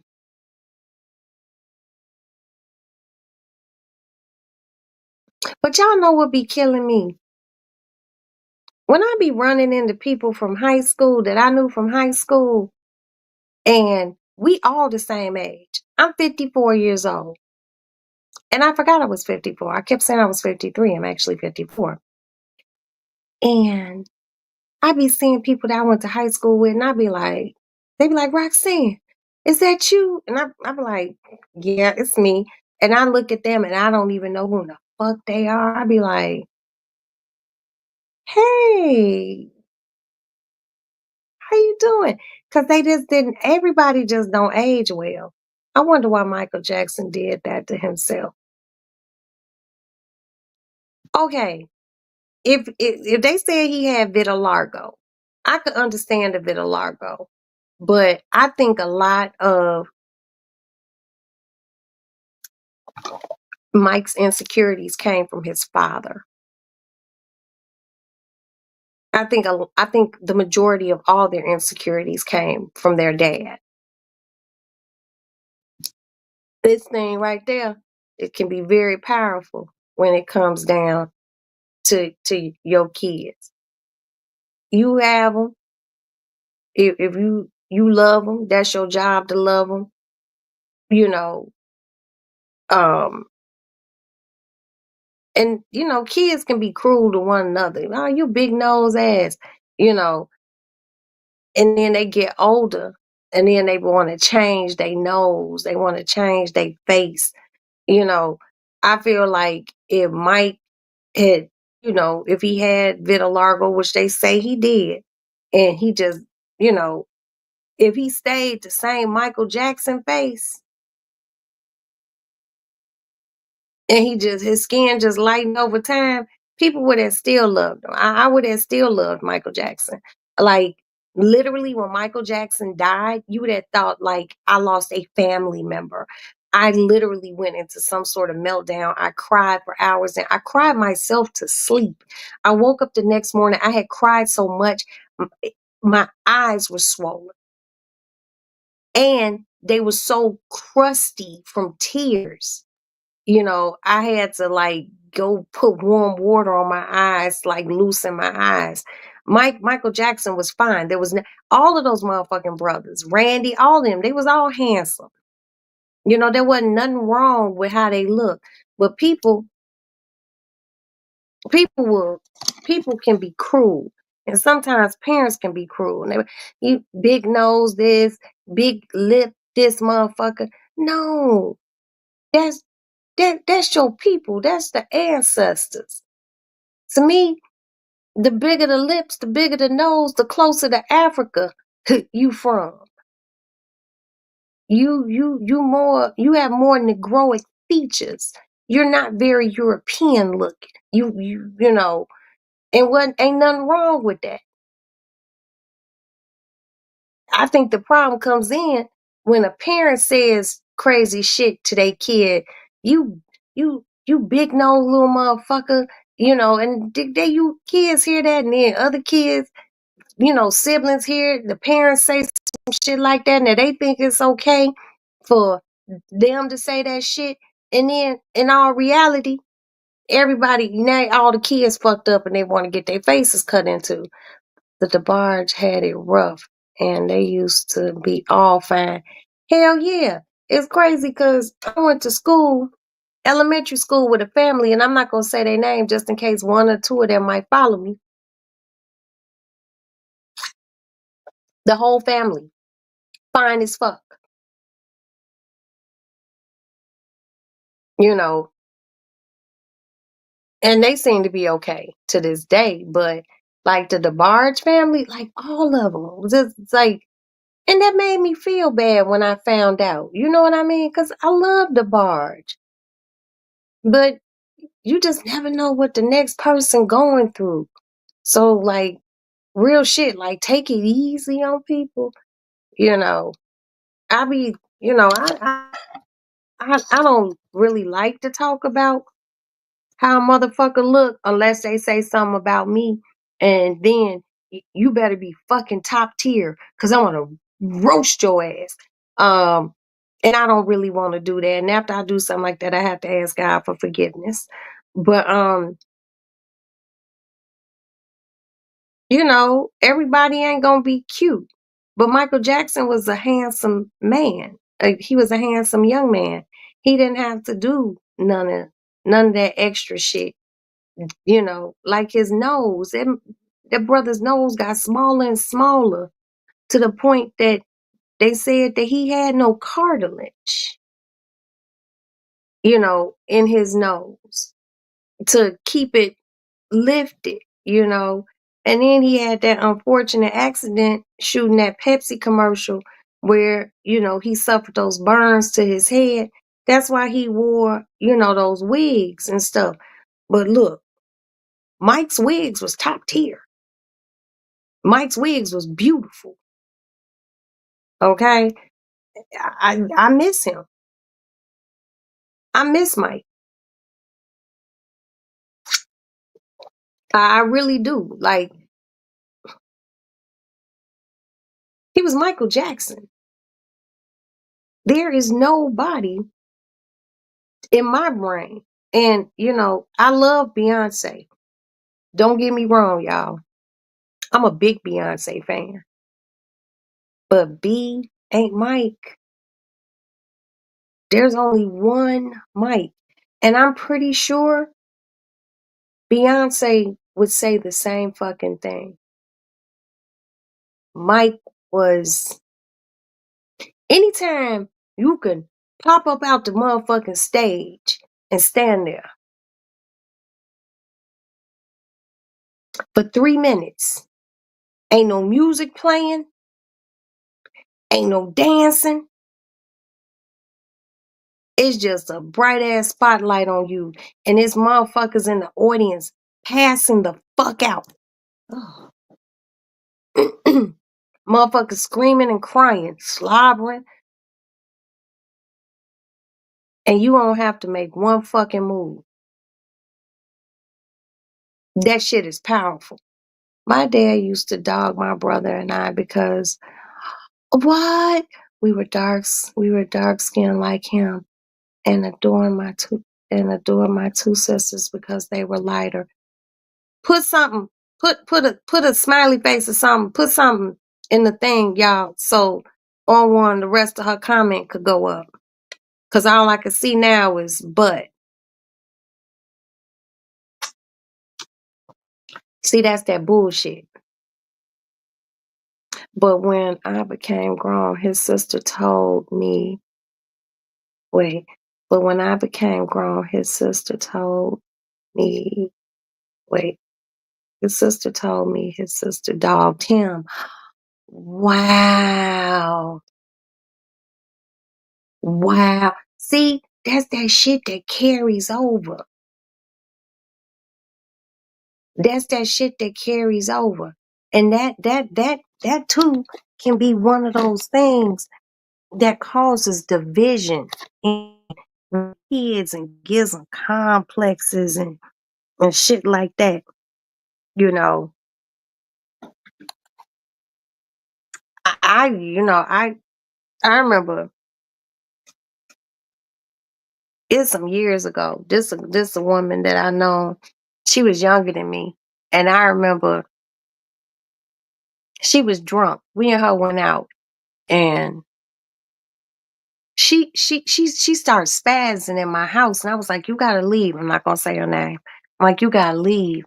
And as she was walking to my door, she stopped and she started talking big shit. And I could actually get somebody to confirm if she was up. I would call her because I know she was watching Maddie and Aston. This my babysitter when me and old girl got back to the house, and old girl's dude friend was sitting on the porch because she was like, because I rolled with them and she was dropping me off the crib. Maddie and Aston they weren't small, but they was kind of like little, and she was drunk and belligerent. And I remember I was like, "You gotta go because you really doing too much." And I remember she was like, "You high yellow ass bitch." And I don't know what in me did something. And I remember I pushed her out my door because, here was the wood door, the big door. Then there was like a screen door, like the wrought iron door. And I pushed, I was like, "Go on." And the bitch hauled back and she tried to punch me. I don't know. I was like in a Matrix move. I was just like, whoop. And I came back and I blocked and I hit that bitch. And then we start fighting. I was waka, waka, waka, waka, waka. I was hitting her ass and I fucked up. And her little dude who was sitting on the porch, he was like, "Come on, stop." And he grabbed her and she was like, "Fuck you, you bitch. I hate you." But she kept calling me a yellow ass bitch. And that's when I knew after I got in the house and washed my hands. And I was like, she got a problem with me being light skinned. And she wasn't. That made me mad. That made me mad. So then the next day, the bitch called me. I am not lying. Let me right hand. She called me and she goes, "Hey, what's going on? What happened last night?" I was like, "What you mean? What happened?" That bitch said, I got like the side of my face is bruised. And she said one of my teeth is chipped. And I don't know. I was like, "You got belligerent with me in my house. And I was trying to show you the door. You swung at me and I beat you up." She was like, "Me and her are good now?" She was like, "For real?" She was like, "Well, what did," I was like, "You were doing too much. You were doing too much." And I could call a woman. She was a teenager when she was watching my kids and she seen this fight happen. Her name KK. I remember KK was like, she I was hot. Her friend got her in the car. Then some KK's brothers, her two brothers was coming up the street. They was gonna whoop her dude's ass. He didn't even do shit. And KK was like, "I can't even believe I ain't never seen you fight, Roxanne." She goes, "I didn't even know you knew how to fight." I was like, I don't like to, but if I have to. But that she called me a yellow ass bitch. And it's not my fault I'm yellow. Shit. And just like it wasn't your daddy's fault that, he was dark. But I guess, people just be mean and kids be mean. And then parents be mean because they carry whatever hurt they had from how they looked over to their kids. And if you fucking, you might have a kid who look just like you, but you can't take your shit, your insecurities and shit out on them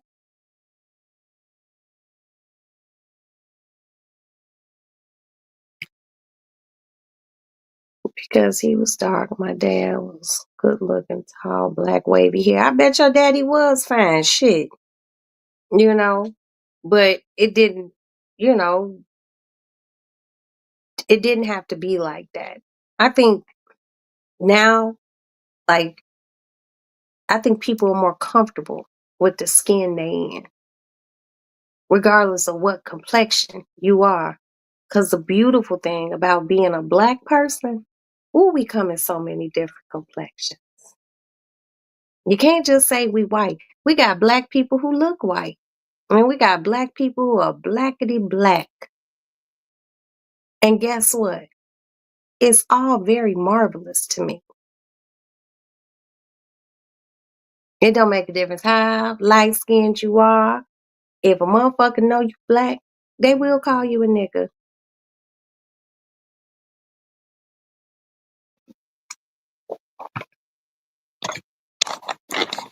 I like a good chocolate nigga, but I just never limited myself with just liking a dark man. You know, Miss Roxanne had some her share, little light skinned dudes. But I like brown. I like brown. I like black. I like blackety black. It's something about black people. It's something about black love. It's something about black men on black women. It ain't nothing more beautiful. And I don't care what hue you are black. Black, two black bodies intertwined is a beautiful thing. It really is. My grandfather was color struck, so was my grandmother. I didn't find out until I was grown. My grandmother was very fair and said people gave her a hard time. All colors are beautiful. That's what makes us unique. Oh, and if we ain't,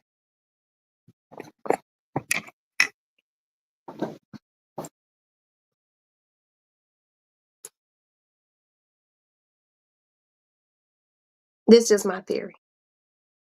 Every person in the world, when human beings first started, I believe that everybody was black.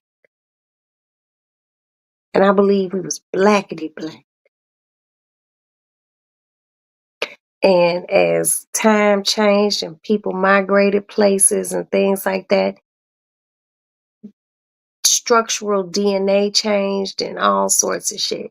But one thing everybody shares, and I mean everybody, every white person, every Asian, Hispanic, everyone shares one gene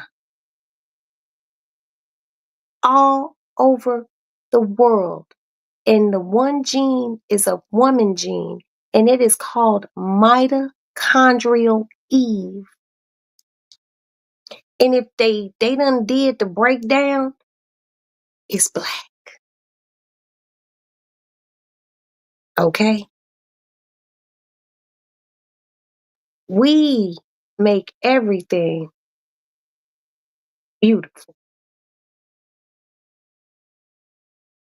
You can have a black woman and a white man, or a black man and a white woman, or a black man and Hispanic woman, or a Mexican woman and a black man, or a Chinese woman and a black man, or a Chinese man and a black woman. And they get with us. It creates something different. And we just keep multiplying and multiplying. And I think it's wonderful, you know. And Neek, that whole color struck thing, I had a grandmother who was very color struck.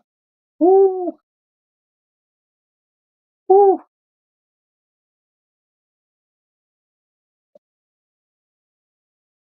But that's how she was brought up. I know people to this day who married, they married light skinned because they wanted to make sure their children were light skinned because their parents was light skinned. And that's sick. You should be able to marry and love on who you want to love on, not to, just because you two light skinned people get together, don't naturally mean you're going to have a light skinned baby. I have two friends. They are both light skinned. They are married. Their baby just, their baby has more color than both of them. But guess what? Both of their parents, like one of them's mama, one of them's daddy, very, very melanated. The kids just happen to come out light. It's just weird. Our genetics, our shit is wonderful. That's what I like today. When I was younger, I dated Puerto Rican and black. I grew up where there were plenty of both, but I didn't want, and I can't see nothing else. All I see is the rest of the sentence and Ohio. Let me tell y'all something. Growing up in Chicago, I had never seen Puerto Rican people. Okay. I didn't want to move to Lorain County, Ohio. Okay. I don't know about what does that mean? Because I don't know about Lorain County. You're gonna have to tell me a little about that for me to have a better understanding. I didn't see Puerto Rican people until I moved to New York. Okay.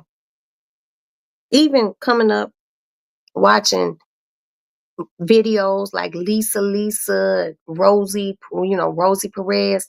Well, I didn't know what Puerto Rican people were because we had Puerto Ricans here in Chicago, but where I grew up in Chicago, there were no Puerto Ricans. There was just some Mexicans, right? Boy, When my ass moved to New York,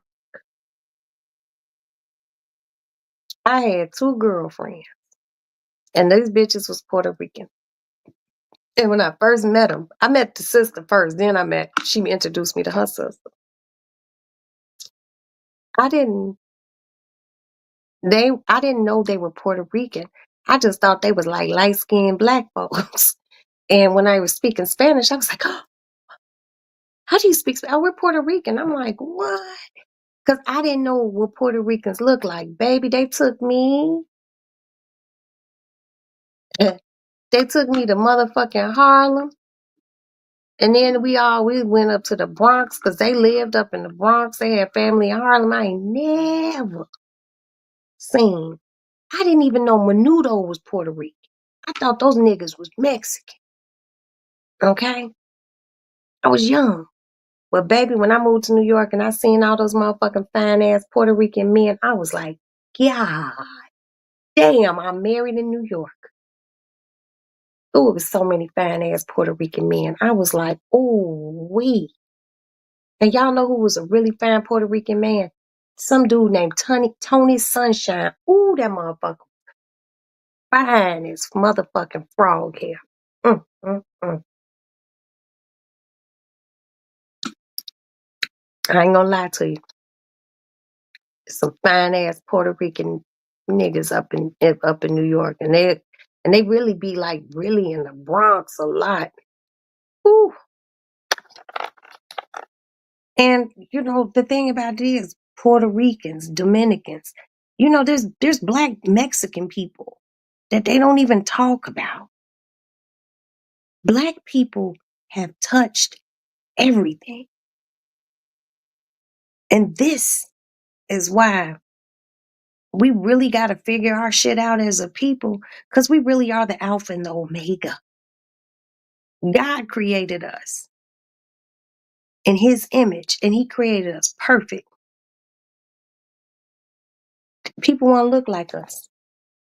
They want to talk like us. They want our swag. They want our men because they think all of them have big dicks. And I'm here to tell you, all black men don't have big dicks.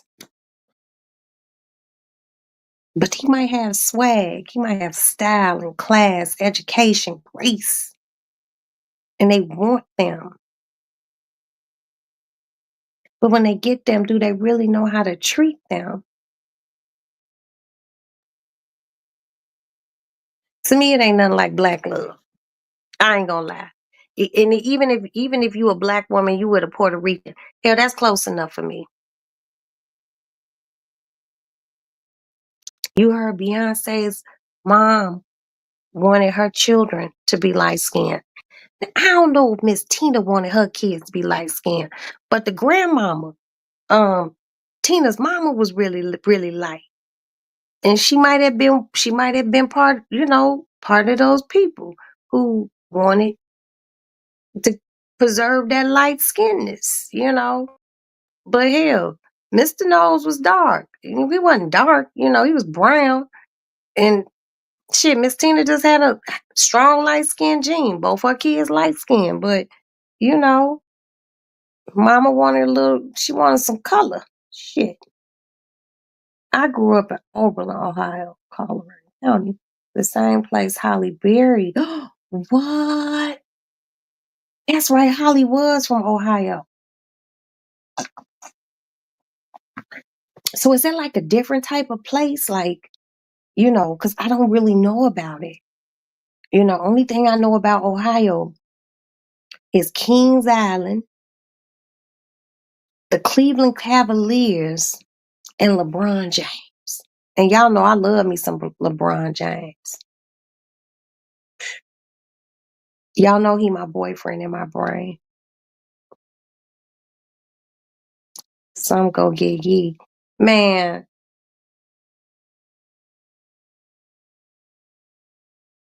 I'm not calling him ye.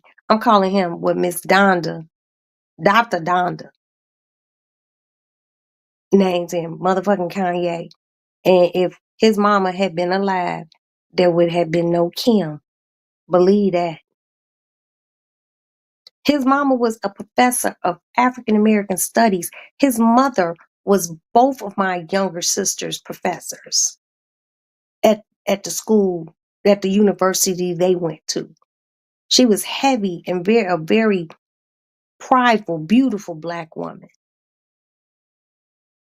And then his ass gonna say, y'all didn't stop me from marrying her. Can't nobody stop you, boy, from marrying nobody.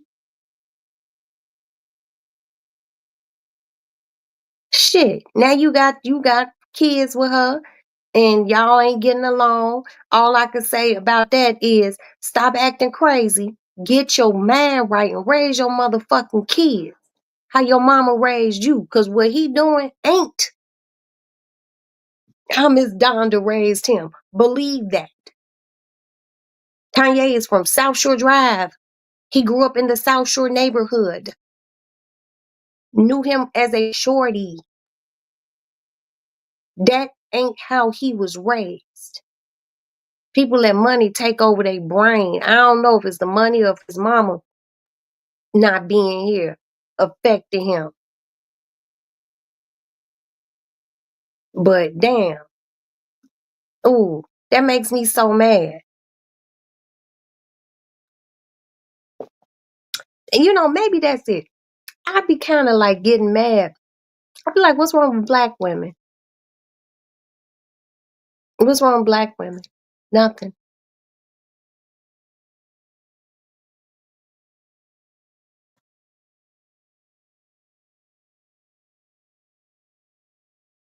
I think black women are wonderful. Roxy, I thought you were going to bring up LeBron earlier when you were talking about men. I don't have to bring up my baby because y'all know I love him. That's all I have to say about that. I love LeBron James.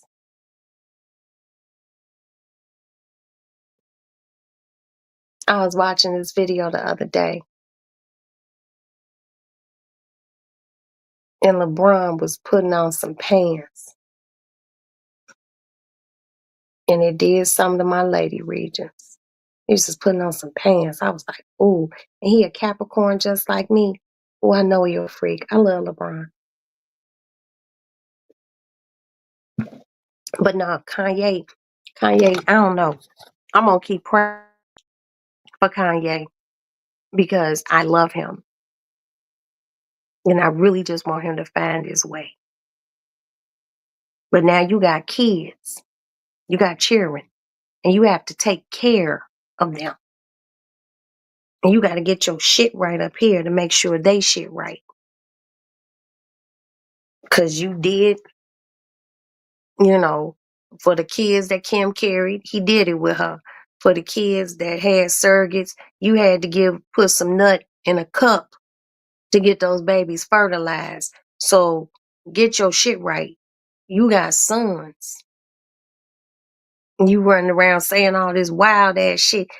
People in Chicago wouldn't even G for that shit. And Kanye and GD.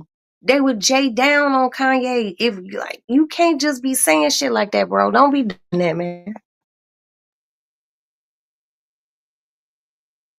Yeah, I wish he would stop.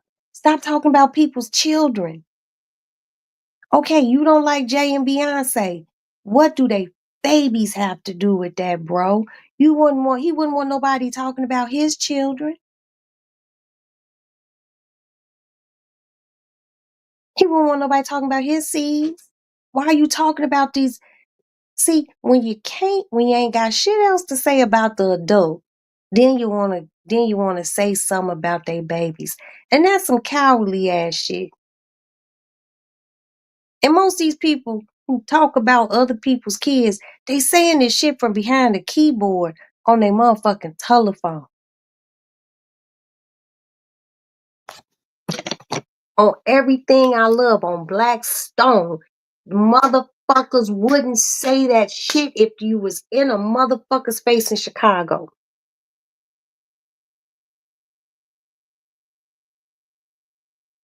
The streets will run red.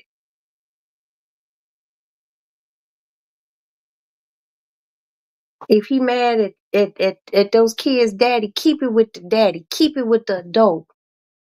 Don't bring no children into that shit. Cause that makes you a fucking coward. It makes you fucking weak. It's niggas in Chicago who will push your shit back talking about their kids. Niggas done lost their life just saying your mama. Talking about motherfuckers' mama. Let alone talking shit about someone's kids. Yay, know better. Cut that goofy ass mark ass shit out. We don't even J down like that here. If you got anything from Chicago, take what Chicago taught you. Your beef is with who your beef is with, and it ain't with no fucking kids. Stop talking about motherfuckers' children. That I don't like. Yeah, Jay-Z and Kanye used to be friends. I don't know what happened. It ain't my business. But whatever happened ain't got shit to do with those babies. That's some weak shit. That's some I ain't inventive enough to just keep talking about you. So let me fuck with your kid. We don't do that. We don't do that. You keep focused, nigga. Keep focused. Stay focused on who you mad at. But then I think, what you mad about?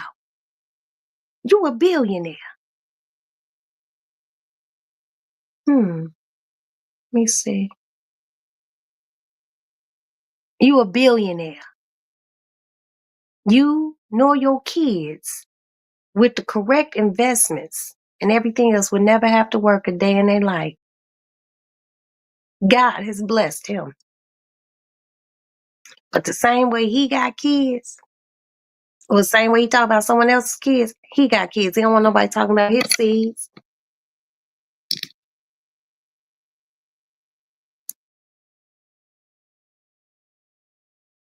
They were friends, but Kanye was in his feelings when they didn't attend his wedding.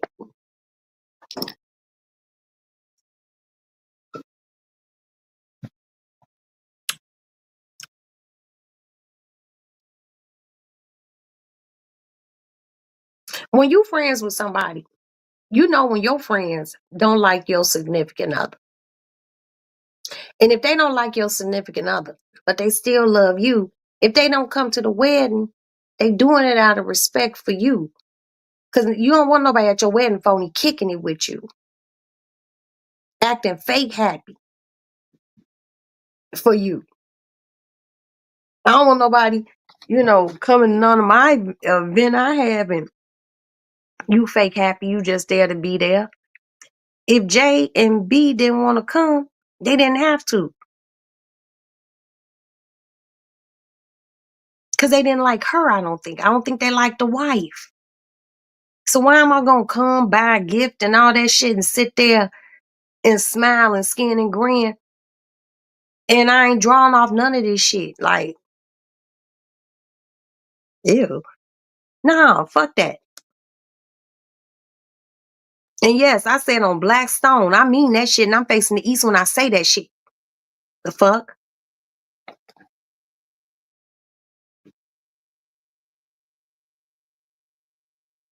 But B wouldn't befriend Kim.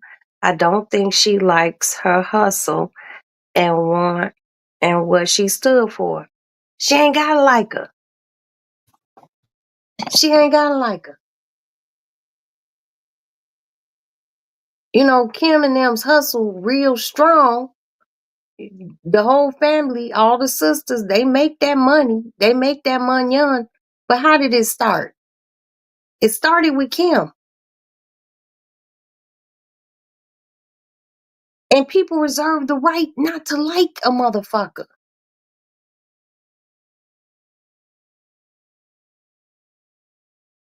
No one said he got if B didn't want to be her friend, she didn't have to. They didn't want to go to the wedding, they didn't have to. But he couldn't get that shit out of his mind. Keep it business. You and Jay could have kicked it without the wives around. I wouldn't want to be around motherfucker that really didn't like my significant other. Well, not even, I mean, if it's business, it's business. And as long as they not disrespecting my significant other, let's make this money. But, motherfuckers did too much. Why is he still talking about they not coming to the wedding when they're divorced now? See, that's that bullshit. Why? Why you even bring that shit up? You ain't even with her. And she trying to figure out how to keep your kids away from you forever. Motherfucker, don't you think you got bigger shit to focus on? I am right. You haven't gone to a few of your friends' weddings. You know, I've declined, told motherfucker I wasn't coming to a wedding. But most of the times I didn't go to a wedding was because I already had a prior like family engagement. But one of my friends, I didn't go to their wedding because her dude. I was like, me and her still friends. Her and that nigga's divorced now. Big divorce, big D. And I told her, and this is about 15 years ago, I can't come to your wedding, B. She was like, no, you're not being a friend. Bitch, look, you marrying that nigga. Everyone done, I didn't tell her shit, because she would tell me what people were telling her. You want that nigga. But everybody else know how he is. I'm not going to come fake celebrate some short-lived ass joy so you could be calling my phone and texting me at 3 in the morning. I don't know where he is. Why you treating me like this? Because you's a dumbass bitch. Because you knew he wasn't shit and you still fucking married him. Because you thought you could change him with a little pussy and clean him up a little. No. A leopard don't change his spots. Zebras don't change their stripes. You can shave all the hair off of a zebra or a leopard. And when that shit grow back, it's going to grow back in the exact same pattern it was before you shaved that motherfucker. I'm not going to go sit and phony kick it with nobody at no wedding. And I know this motherfucker don't even fuck with you like that. I'm not even your friend then. And if you can't deal with the type of fucking friend I am, and I told her, I was like, you's a goofy. I'll be here for you. She goes, ain't nothing gonna happen. The nigga cheated on her on their honeymoon. The fuck out of here, man. Cheated on their honeymoon. She didn't even know until about 5 years later. Cause the same bitch that he bought a ticket for to meet them at their honeymoon, he is still fucking her. Get the fuck out of here. And you wanted me to come and come to your wedding and bitch, you registered at fucking Tiffany's and Crate and Barrel and Neiman Marcus. I'm not spending my good motherfucking money on no gift for you. And this nigga, he don't even know the value of a crystal bowl from Tiffany's. You got a nigga who was shitting, you wanted to turn him into sugar. Girl, get the fuck out of here. Ooh, that made me mad, y'all. Ooh. Yeah, she was big. And I told her, bitch, I'll go to your bachelorette party. Um, you know, she wanted me to be in the wedding. I was like, nah, girl, I'm not being in your motherfucking wedding. She was like, but it's for me. I don't like him. And I'm not getting ready to phony kick it and act like, oh, I'm just so happy. I go to the bachelorette party because we gonna turn up and act a fool. And that'll probably be the one night you're not thinking about him. But he wasn't shit. And then they divorced now. And the bitch that he went, that he had staying in a hotel a few hotels over, he ended up getting that bitch pregnant and moved her out of town. So his wife wouldn't find out. But she found out because the girl got tired of waiting for him and tricked on Facebook. I was like, oh, when it went down, my one of our girlfriends called. She was like, "Bitch, go to such and such fucking page on Facebook. It's going down." I was like, "I know you like these, you know, the girl did, she did something. She, I guess, tagged her in the live, and she just, that's how we all found out that she was on their honeymoon." When he would tell, because he was one of those workout fanatic motherfuckers, go, work out and run and swim and shit like that. And that shit take him about 2, 3 hours. He wasn't even doing that. He was over at the other hotel, nailing old girl. While my girlfriend at the spa getting massages and shit. She think this nigga running down the beach and in the gym somewhere working out. No, he was fucking. And you wanted me to come to the wedding? Please. Look, I love my children, but I wouldn't even go to none of my kids' weddings if they significant other wasn't shit. Okay?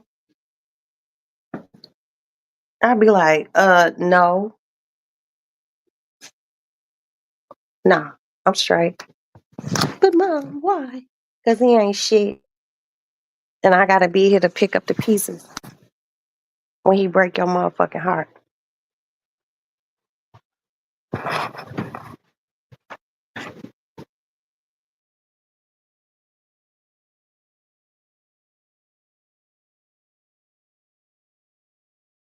Maddie, you warm enough? You want me to cut the heat on? Okay.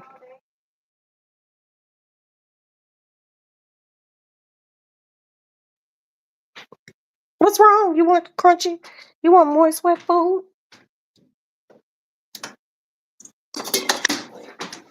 You want moist wet food before I go to bed? Hmm? Is that what you want?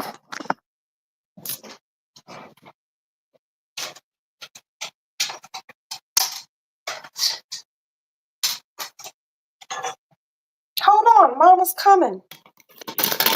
Oops. You want moist wet food?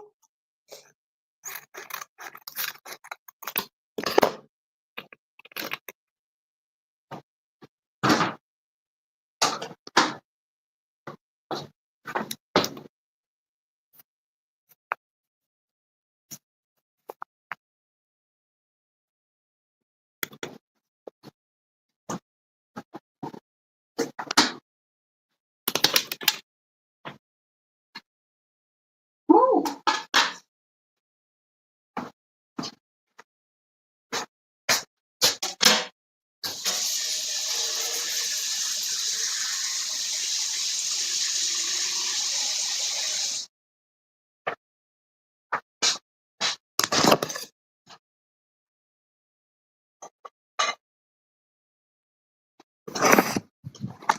My cat over here going crazy.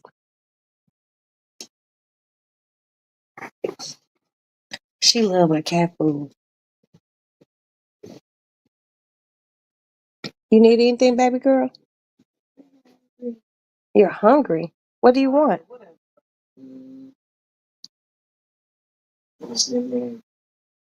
Oh, some chicken? Shit. Um,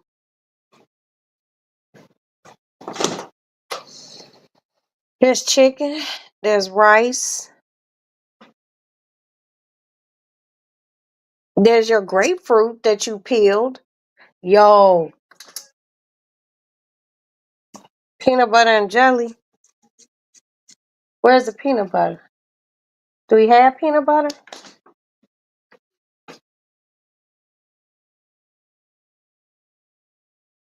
I swear we had some peanut butter.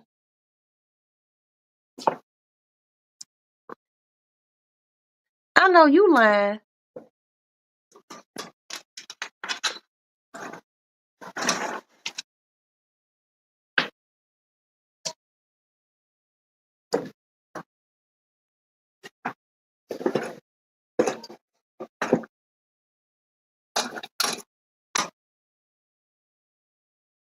I don't think we have any peanut butter, Maddie. What happened to that damn big ass jar of peanut butter we had?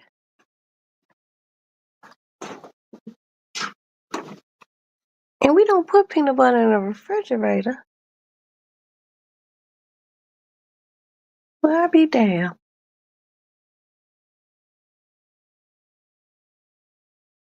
I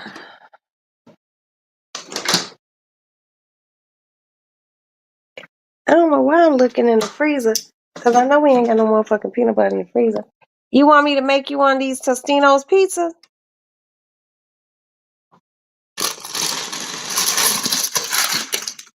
This is a pepperoni one.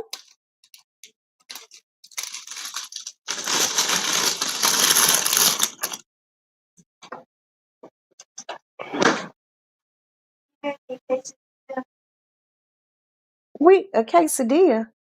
We don't have any taco shells. Yeah, I know. We had taco shells, but your brothers ate them all. Could you think of something else? Surprise. You just want me to scramble you an egg? Oh, wait. Do we have any bread? Yeah, we have bread. Can you make one piece of French toast and one scrambled egg? One piece of French toast? Yeah. Damn, Maddie, that's one egg. I'll make it for you, though.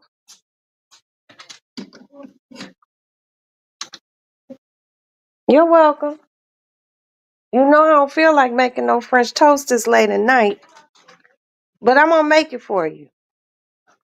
Ugh. Hold on, y'all. I gotta get my charger.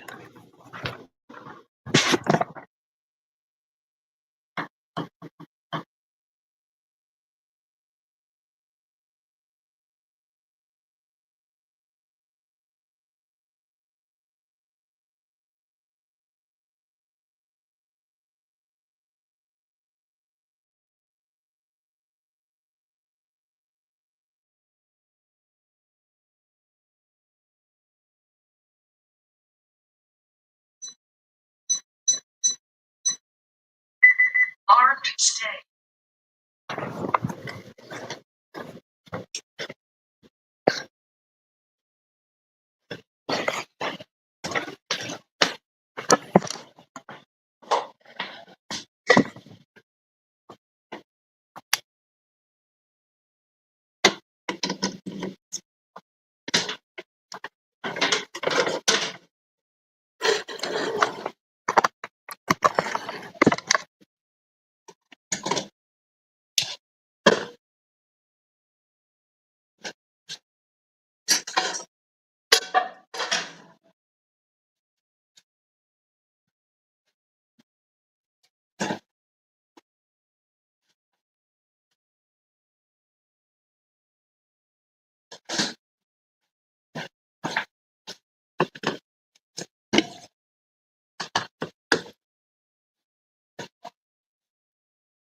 But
baby girl.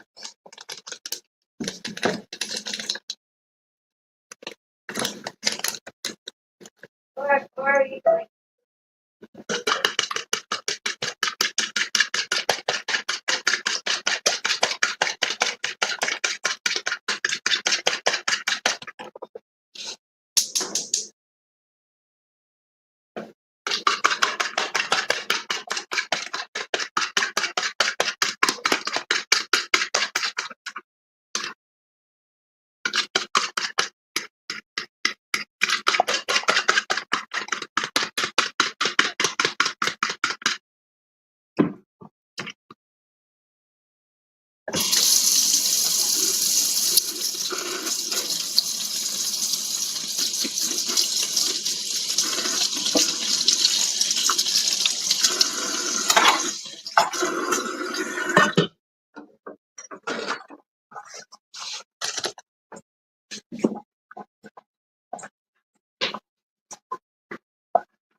I'm making 3 pieces so I can use all of this one egg.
And it smells so good. It smells so good. She only wanted, she said two, but I said, fuck it. I'll just make three. And then I'll scramble her egg. And then my baby will be able to eat.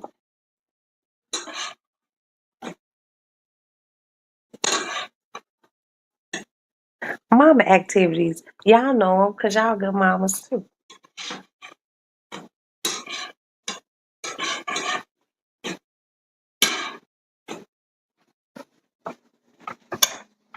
Mac, Mac.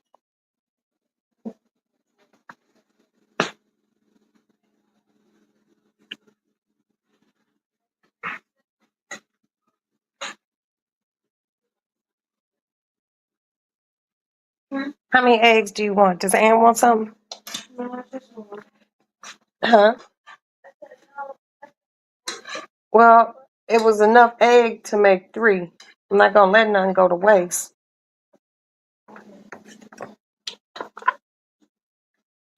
How many eggs do you want? There's no half an egg, man. What you want? Scrambled? You want cheese? Okay.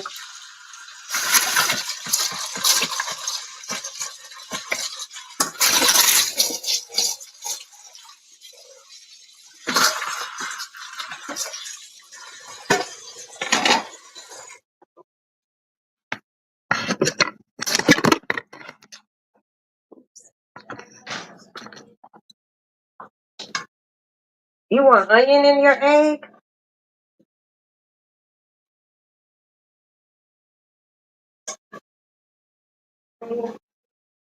That's okay. I can't fix this myself. What'd you say?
One egg is cool. One egg. Bacon grease. Every real cook keep bacon grease.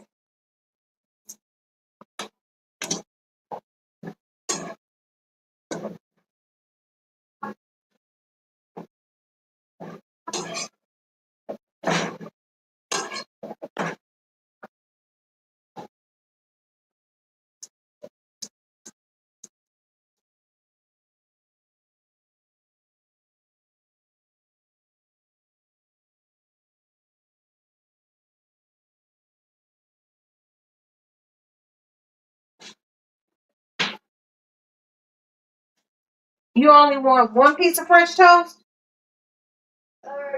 Yeah, I made two. I'm gonna save the last one for your dad.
You want your onions still a little crunchy?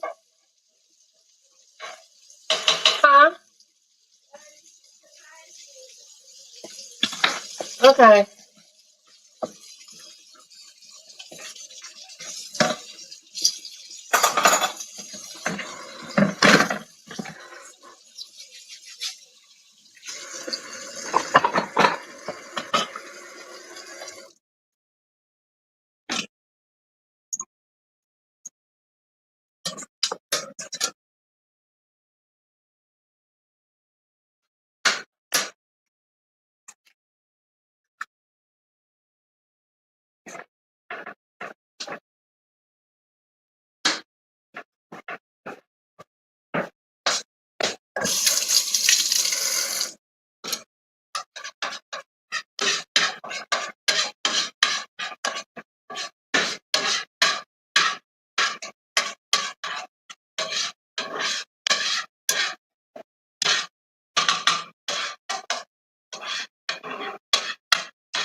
You gotta come dress your own food, man.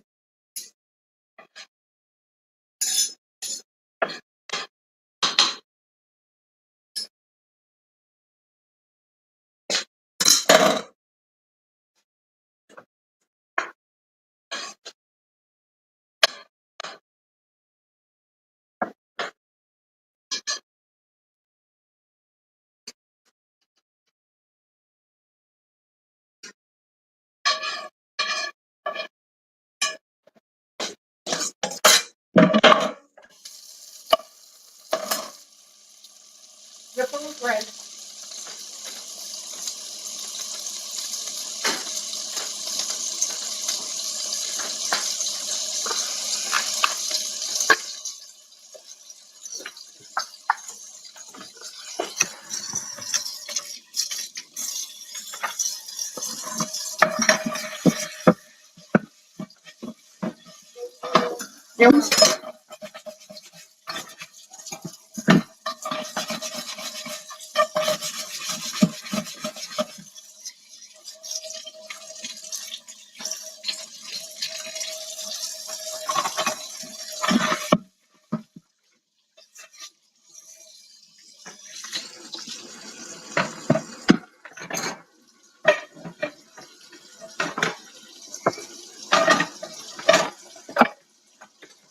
Where did this spicy come from? This ass.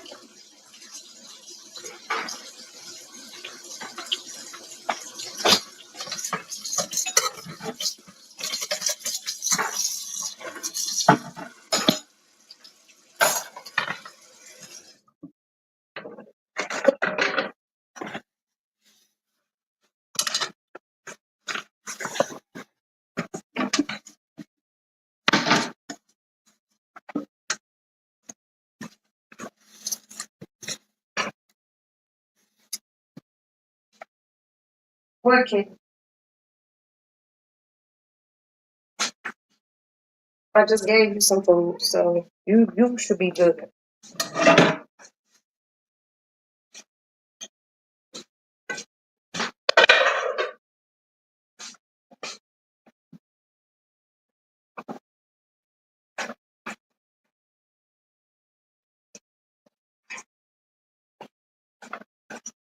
Is it okay? Okay. Great. Huh? It's great. Oh, you're welcome, baby girl.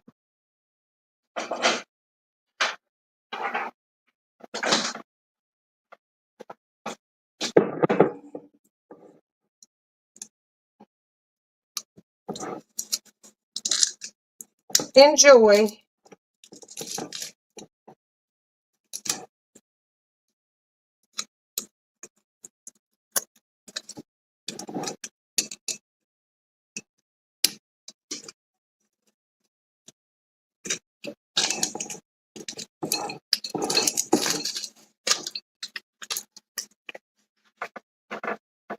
Kitten, lay down and go to sleep.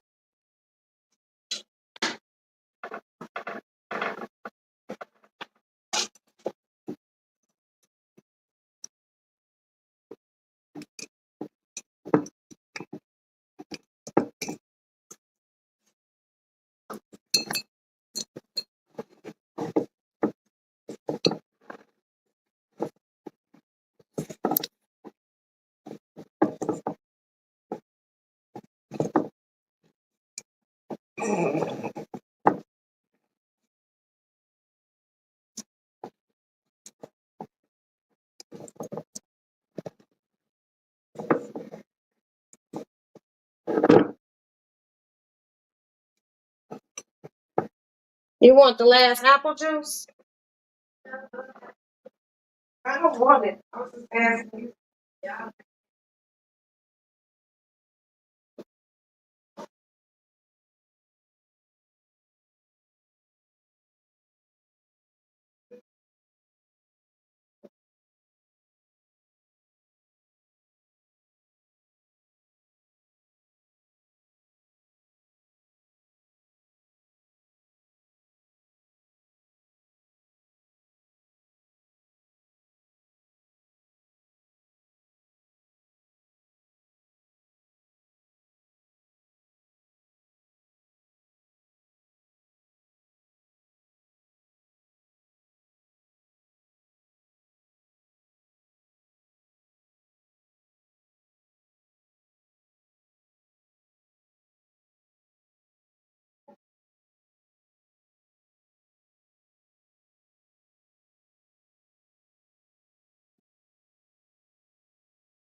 That was hard. You finished eating?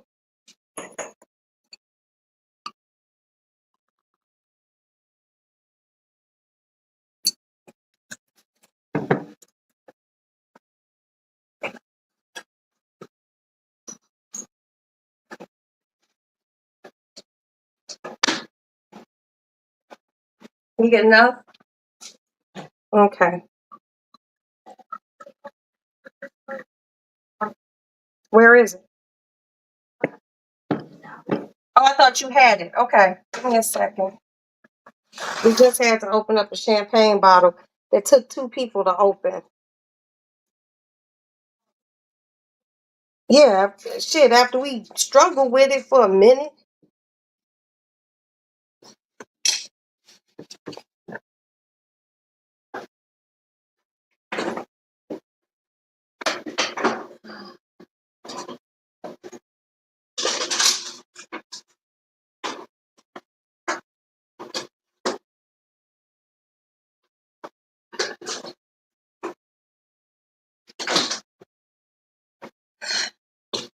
Damn. Why these apple juices? Why is everything so hard to open tonight?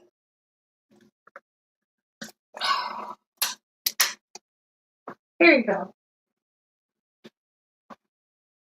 Give me that plate.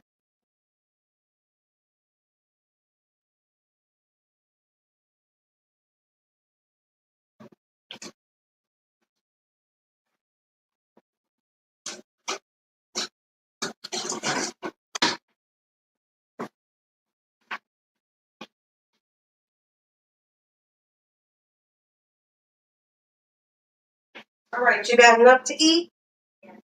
All right. Whew.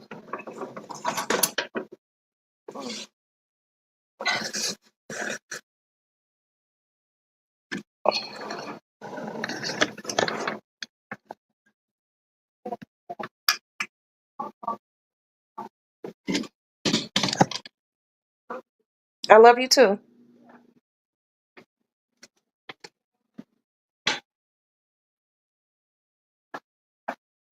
All right, hold on, y'all. Let me put this phone stand back and get back up to the lady lounge. Okay.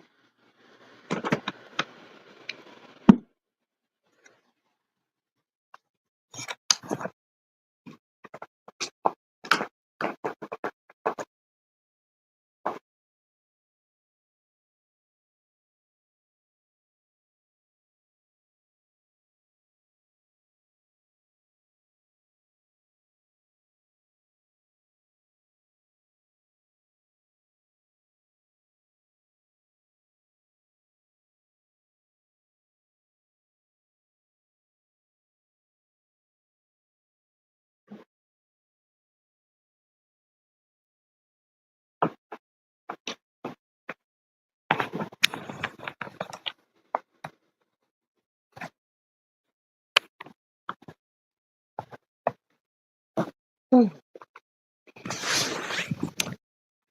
You know, hopefully, since it's 2:48 in the morning, hopefully my husband will drive our son to C2E2.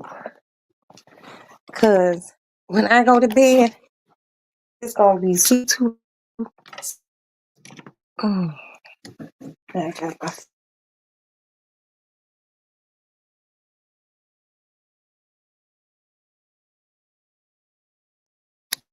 Okay. There we go. Earlier, Maddie said they were ordering food. You remember I said who this outside my house? Well, apparently there was no food order. But me being me, oh, I see something you said. Who is this? On one. Wasn't no late night cooking going on. Peanut butter and jelly or bologna sandwich. Let me tell you something. If we had some peanut butter, we got jelly, she would have had a peanut butter and jelly sandwich. And if there was bologna in this motherfucker, trust and believe me, I would have fried a bologna sandwich on some white bread with some mustard or some mayonnaise. I would have ate my own sandwich sitting here talking to y'all. Nick said, y'all know that baby spoiled. Ooh, I had to slip out the road. But I made 3 pieces of French toast and an egg with with a little finely chopped onion and some aged Gouda. Quick shit. Somebody remind me tomorrow to go get some peanut butter and jelly.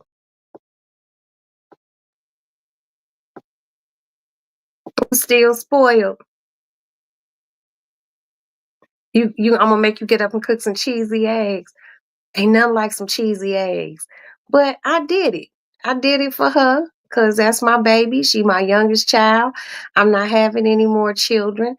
Um, and she 20 years old and she could be outside in these streets and my baby's at home watching TV. I made her some French toast.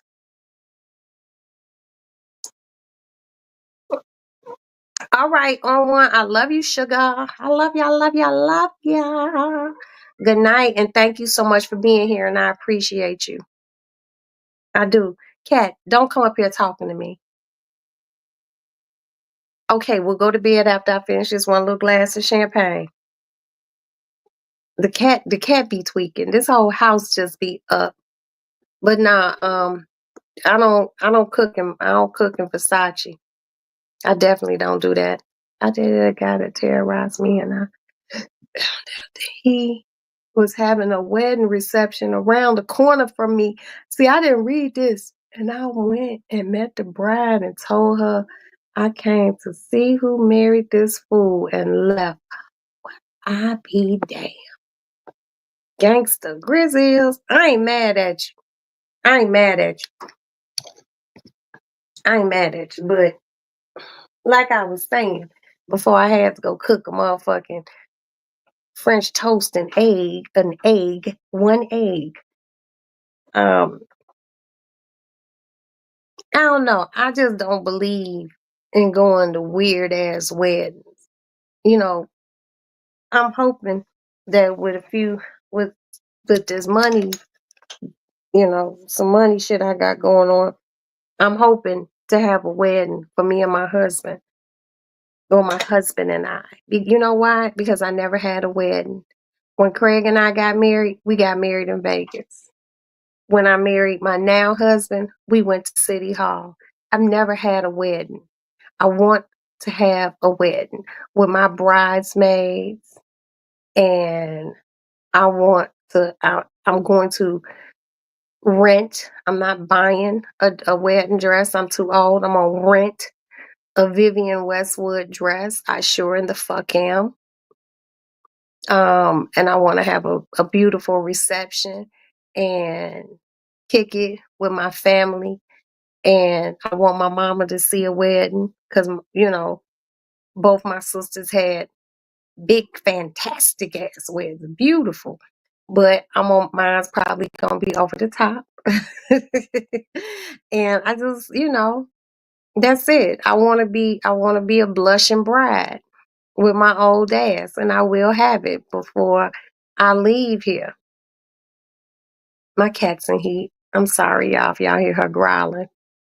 Um, and I want to have good music and good food and good times, and I want to have it with people who, even though we already married, it would be a renewal of the vows.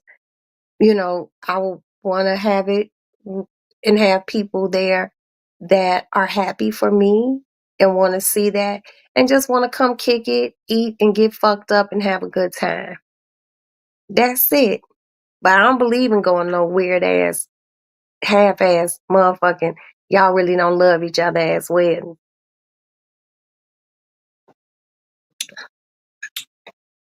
One of my girlfriends married this guy. He was from Scotland. He had a lot. And they still married. But they didn't really love each other when they got married. She does some sort of international business. She's very smart, extremely educated, very beautiful, very worldly. She was all the she matched. She checked all his check marks on his box of what he wanted in a wife, and he checked all of hers. And they got married, and they actually grew to love each other. It was really different. They grew to love each other. Now they live in London sometimes, and then sometimes they in New York. But her life is, when I say, and she's black, and he white, and he they living crazy. And she'd be like, "Why don't you come visit?" And I'd be like, "I ain't got no money like that." She was just like, "I'll fly you here," and I'd be like, "Oh no." I was like, "Let me think about it." She be going to shit like Wimbledon and shit. She be like, "You want to go?" And every time she invite me to something like fabulous like that, my ass can never go. It's always something going on that I can't go. She be all over the world. I'd be like, damn. And guess where they met? They didn't meet at some lavish cocktail party or nothing. They met in New York at like a dive bar, like a little bar that, stop hunching the wall. Please stop doing that. Stop that, you whore.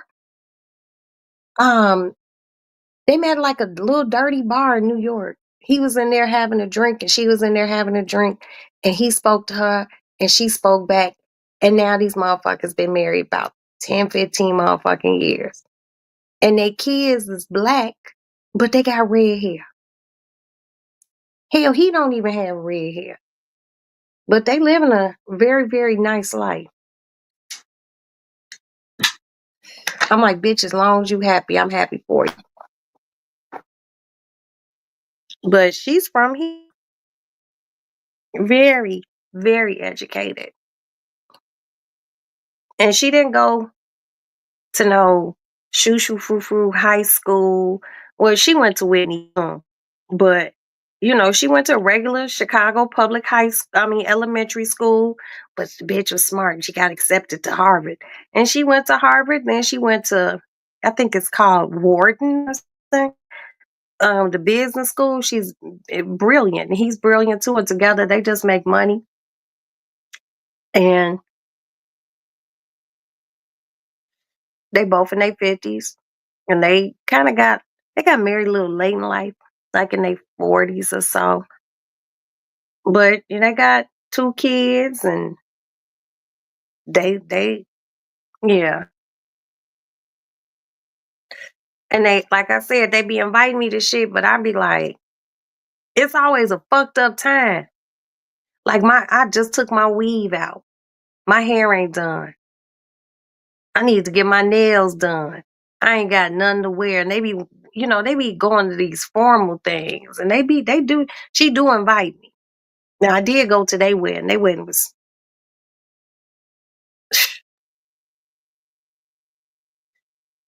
they had a caviar bar with all the accoutrements and vodka. I was like, wow. She's from here, so they got married here because her family's here. And his family came from all over in Scotland and shit. The wedding was at the Peninsula Hotel. It was something else. She wanted me to be in the wedding party. I was like, no, I'll just be there, but it was nice. My husband was like, holy shit, how do you know her? I was like, I've known her a long time. He was like, he's an English guy, right? I was like, baby, he got on a kilt. Dude got married to her. wearing a kilt. And when she came in, there was bagpipes and shit playing. I was like, this is crazy. It was nice though. It was nice. But see, they checked each other's marks. You know, one thing a lot of people don't understand, ooh, about getting married back in, like, even now in certain countries and shit, people didn't, like, back in the olden days, people didn't marry for love.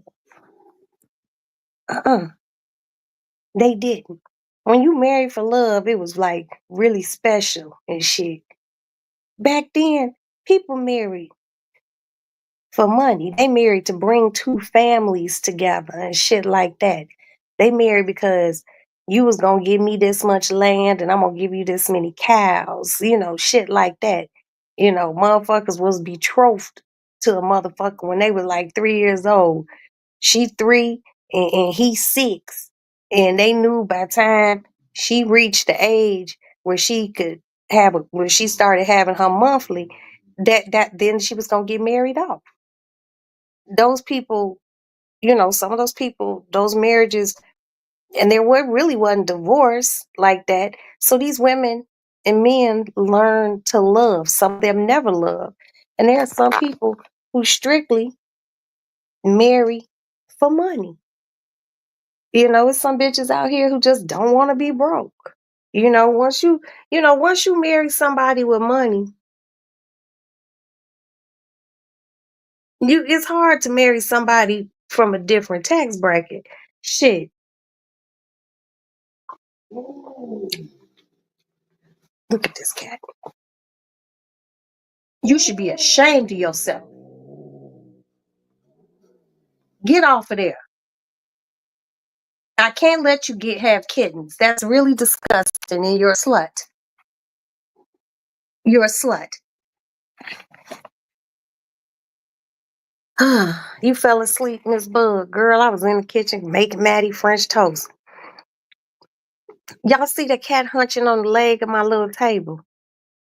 Now, she had some kittens once, but her baby daddy lived with my brother friend now because my husband said he can't be here because he would get her pregnant every time she went in the heat. So I have to deal with this probably 3 more days. She be hunching on the table. If you're sitting there with your foot, she'll hunch on your foot. And she just really hot in the ass right now. She want a man. She wants to be touched on the inside. But no, she can't be touched on the inside. Bitch, we trying to move and do other shit. I ain't got no time for you to get pregnant. Maybe once we get moved, she can have some, maybe I have a baby daddy come over here and get her pregnant. Well, not over here, but wherever we move, and I have them come and, polish her off. No, neither one of my cats are fixed. But one of my cats, my older cat, I think she in menopause. So she don't be getting hot. But that cat, fuck. Okay. But no, seriously, back in the days, people did not get married for love. And when they did, some of those marriages worked and some didn't. Like I be watching a lot of stuff in the tea sector, but I venture out and I watch a lot of stuff about the Gilded Age and you know, monarch, the kings and queens and shit. And a lot of those marriages were arranged. And motherfuckers, these women didn't really love these men, but they would marry them, especially like in the Gilded Age. They would marry them, and the one would have kids, and the husband he would have like a mistress, and she might have a lover, and they just kept it moving. I'm like, wow, but shit. The question is, should you always marry for love? I promised my husband if, and he promised me that if he ever, One of us passed away. I told him I would never remarry. I would never remarry nobody else. You know why? Stop it. Stop it. Stop being a slut. And stop hunching on my furniture. That's making me very uncomfortable. Don't hunch my phone cord. Get the fuck off my phone. Move, move. Hey, hunch on my phone cord. I told them I would never get remarried because I don't want to get to know anyone. Again, I don't want to get to know anyone's quirks. I don't want to get to know what type of soap you like. I don't want to know how you none of that. I'm 54 years old. You know, when you get that old and your spouse pass, you just have a gentleman friend. You don't remarry. Mm-mm. You don't remarry. I would just, and plus my kids would be like, we don't like him.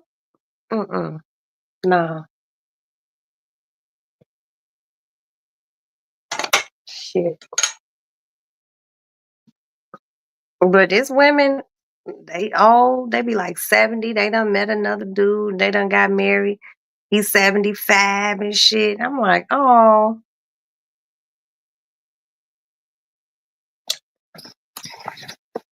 because people don't want to, they want to be with somebody. But I don't think I would. Don't think I know I would never remarry. The buck stops with him. It's over after that.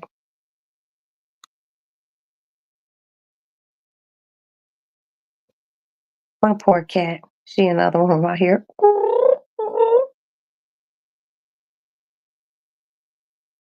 Uh, y'all ever think about that? Would you remarry like in your 60s or 70s? I don't think I would. I think I would just want to spend the rest of my days kicking it with my kids, hanging out, you know, with my girlfriends, drinking champagne, talking shit, looking at men, and watching Law and Order and minding my business. That's all. People be thinking marriage be easy. Marriage is not easy. You know, I had someone tell me, oh my God, you talk about men's penises. And you talk about, and you're married. No shit. No shit. And this coming from a bitch who ain't never ever been married. I'll be like, huh? Oh, and I don't take advice from people who have not been married at least 15 years or more. And I do not take advice from nobody single. Because it's always that one single friend who want to tell you something. And that's crazy because me and Val was just having this conversation about how a person who don't have no kids want to tell you about raising some children or something. I'd be like, bitch, contraire, mon frere. Stay in your lane. I got this over here. But people don't be wanting to hear that shit. They don't. I just be like, whatever. How about these the other day? Aren't they pretty? I was trying to see if they needed any more water. But yeah, I don't think I could ever do walk down the aisle again.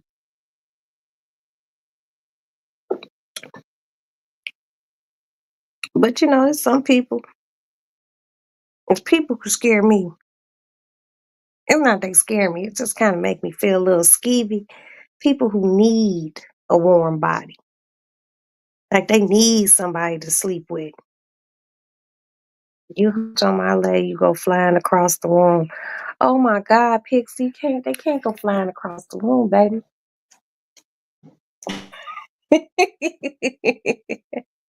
No. Hold on.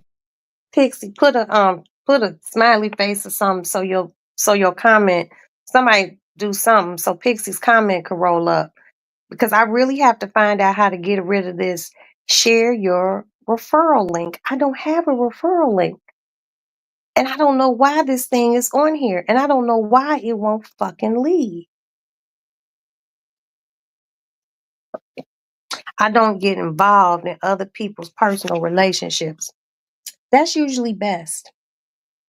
That's usually best. You know, oh, I'm sorry. I'm sorry. I'm sorry. I didn't say that, Roxy. That's Miss Bug. You know,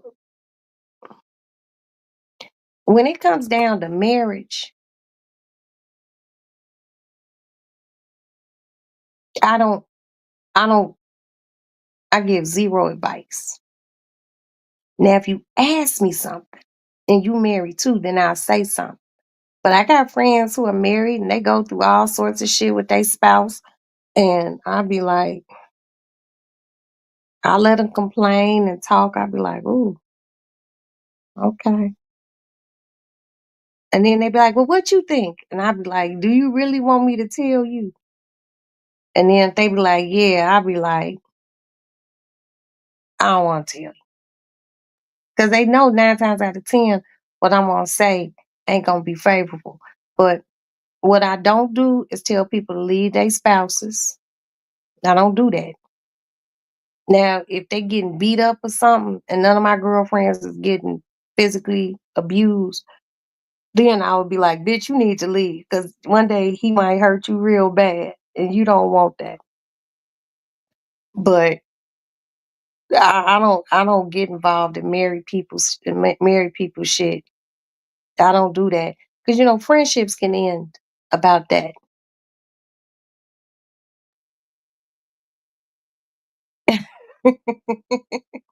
I don't do that, because I don't my girlfriendships mean a lot to me, and I just, you just pray for them and hope shit work out. But I don't just up advice. Now I will talk to everybody about child rearing shit and stuff like that. But when it come down to marriage, mm-mm. Now you can ask me about your boyfriend because he ain't your husband. You know,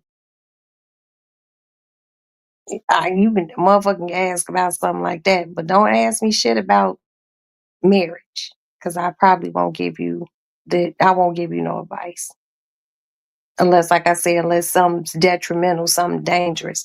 Other than that, nah. Uh-uh. But if it's something simple,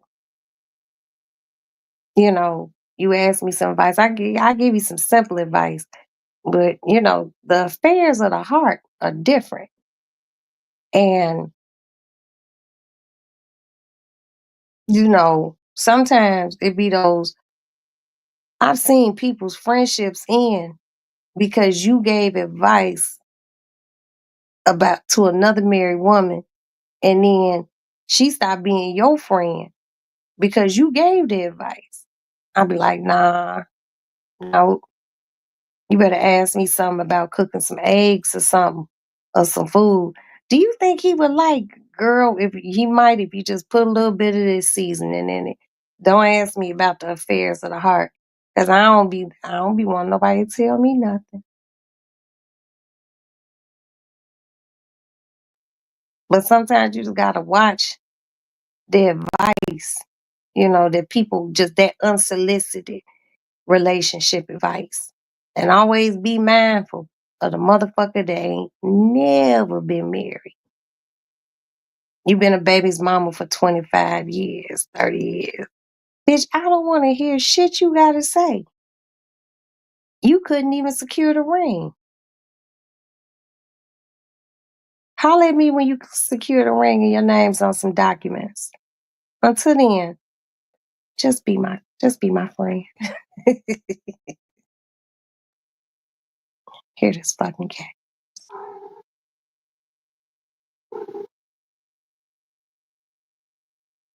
What?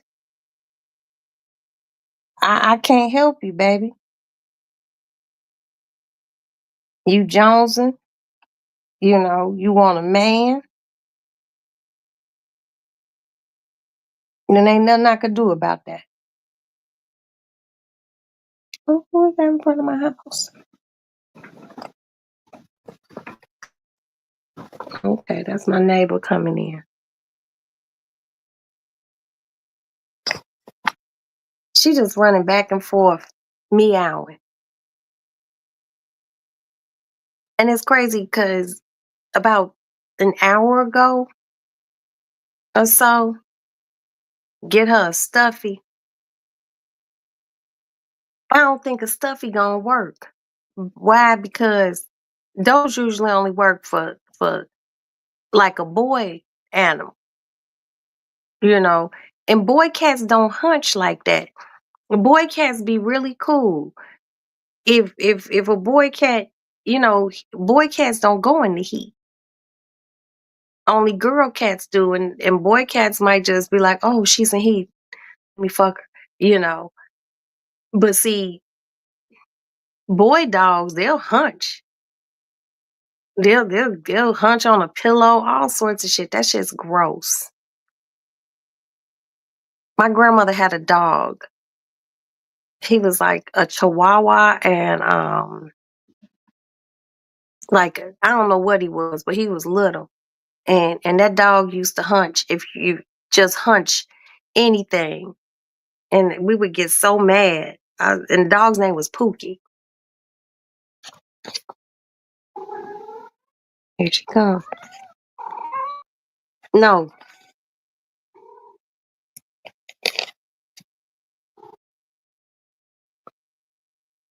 it's like I feel bad for her, but there ain't nothing I could do.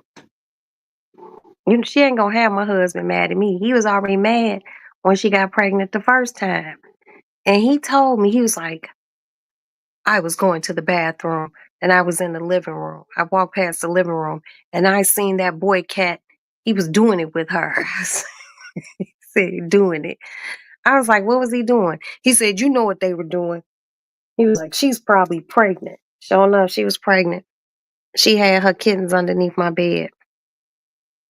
I woke up in the middle of the night because I thought I heard like a faint meow. And I got on the floor and I took my cell phone, I cut the light on, and I'm shining under my bed. And she had up, look at this shit. Is it that bad?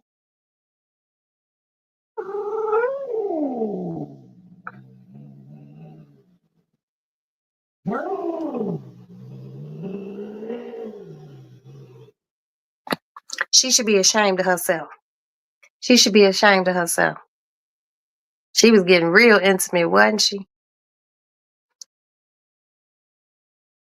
We always got your, we always got our boy cats neutered. I just always felt like, you know, they was indoor cats, but what is she? She just doing something. Yeah, she just still hunching. She's a hunch monster.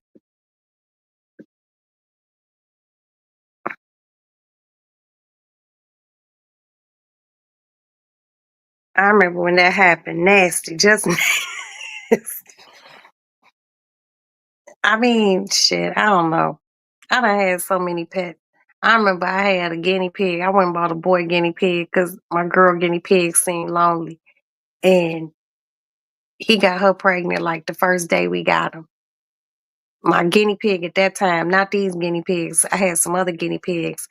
And the girl guinea pig, she was all white and we named her Maybelline. I don't know why. But you know what? Did you all know that a cat can get pregnant by more than one cat? Now, when we lived down south, we had another cat. Nope, cats don't bleed. Nope, nope, they don't do none of that.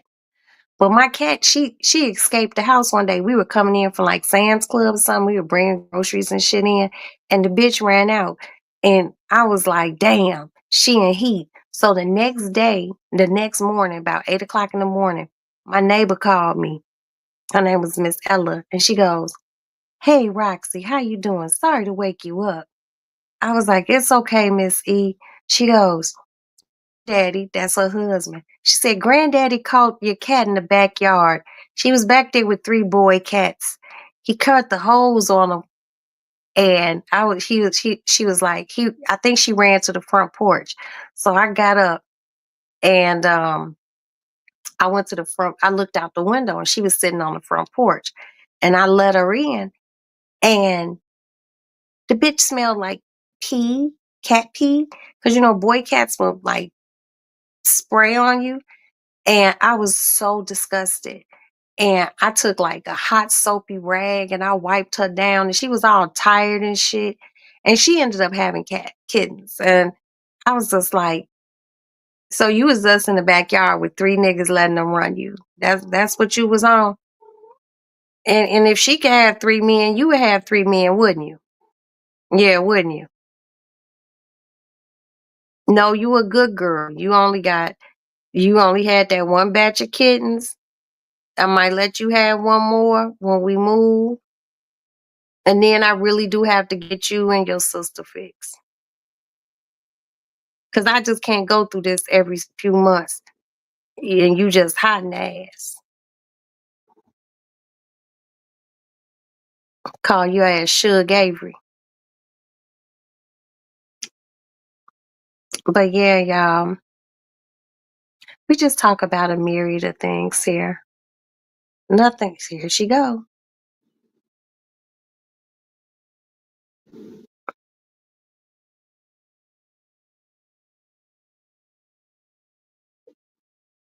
Stop. Stop it.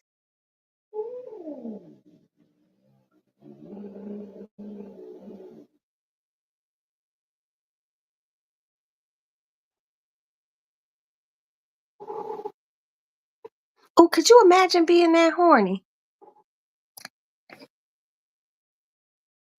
On pics, because I can't see what you're saying. Hey, Patrice. Greetings and salutations, Miss Patrice. Do you sell the kittens? No, I didn't sell them. I just went on my Facebook and say, "Hey, anybody want some kittens?" And I posted some pictures of the kittens. And she had 5 kittens, and they all got a good home. Are you saying get her a rose? I hope not. Hold on. Oh, Pixie. Oh, Pixie. Oh, Pixie. I hope you're not saying get her a rose. Lord. Pixie probably saying get her a rose. Shit, I don't even have a rose. Shit, after a few of my girlfriends, they was turned out on that motherfucking rose like it was a real nigga. I was just like, and then I heard the rose ain't healthy for you. I heard the rose desensitizes your lady region down there because you play with it too much. I had a few friends who shit, I thought I was gonna have to send them to RA, Rose Anonymous, because those bitches was going crazy.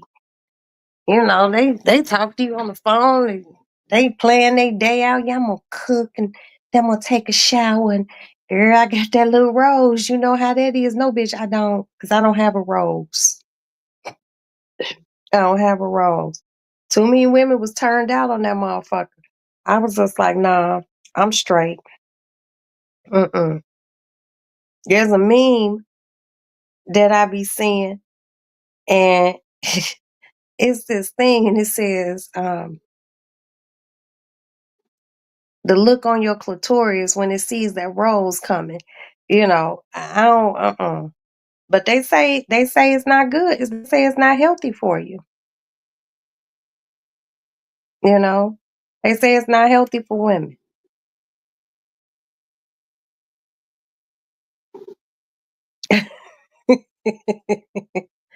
They say it makes women, you know, desensitized down there. I was like, no, thank you.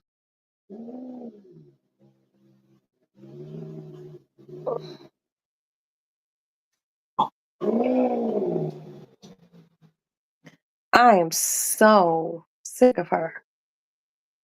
If you overuse it, no bueno. Yeah, and I think some of my girlfriends became addicted to that shit, you know? Because at first, people were posting stuff about it on Facebook and, making jokes. And I'm like, what's a rose? I'm thinking like a flower, an actual flower. And I'm like, what is all this rose business? So finally I asked one of my girlfriends, and she was like, you don't know what a rose is, Roxy? You don't got no rose? I'm like, no. Excuse me. And then she was just, then motherfucker broke down and told me what it was. And, then I went on to Adam and Eve, just to look at it and see what it's about. And I was just like, nah, you know.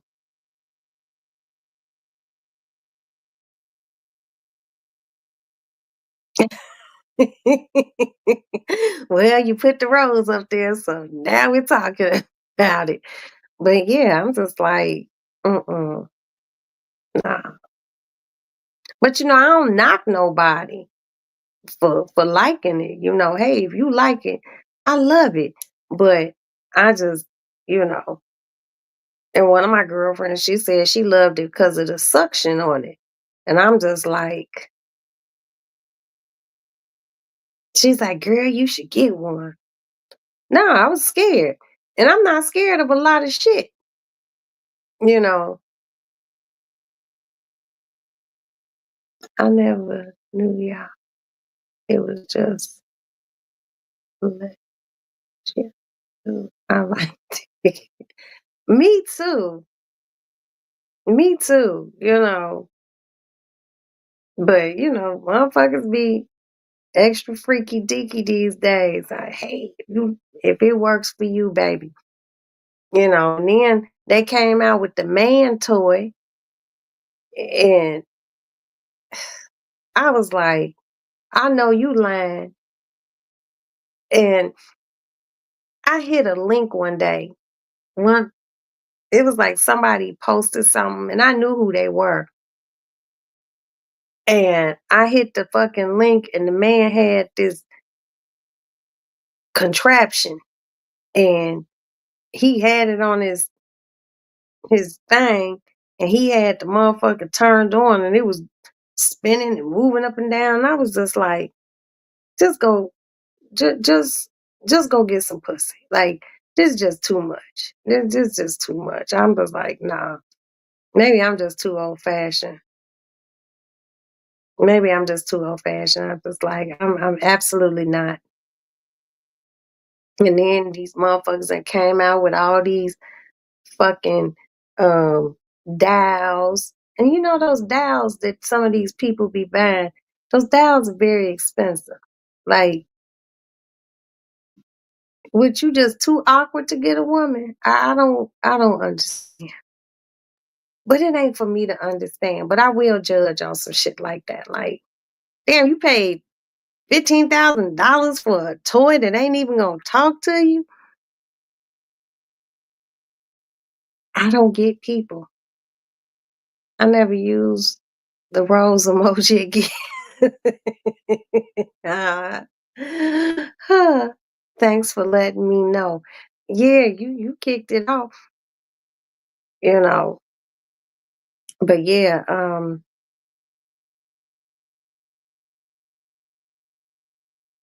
don't know. People just be into some different shit, and I'll be like, I ain't got time for it. I ain't got time for it. Pixie Pixie is traumatized now. We sorry, Pixie. We sorry. But we thought that's what you was talking about. I thought you put the rose up there saying, maybe get the cat a rose or something. Just saying. We love you, Pixie. You said good night. We scared you off. We wasn't trying to scare you off, Pixie. But hell, you put the rose up there. We thought maybe you were saying get our rose. We didn't know. you know. Well, good night, my love bug. But y'all know what? I'm gonna go lay my ass down and play my game on my phone until I get sleepy. I appreciate you guys for stopping by. I would like to thank my pixie dust. I would like to thank my Miss Bugs, aka my love bug, and my moderator. Thank you so much. Thank you so much. Wait, what? For stopping by. I really appreciate you. Please don't be a stranger. And I know we seen Big Sister OG Patrice.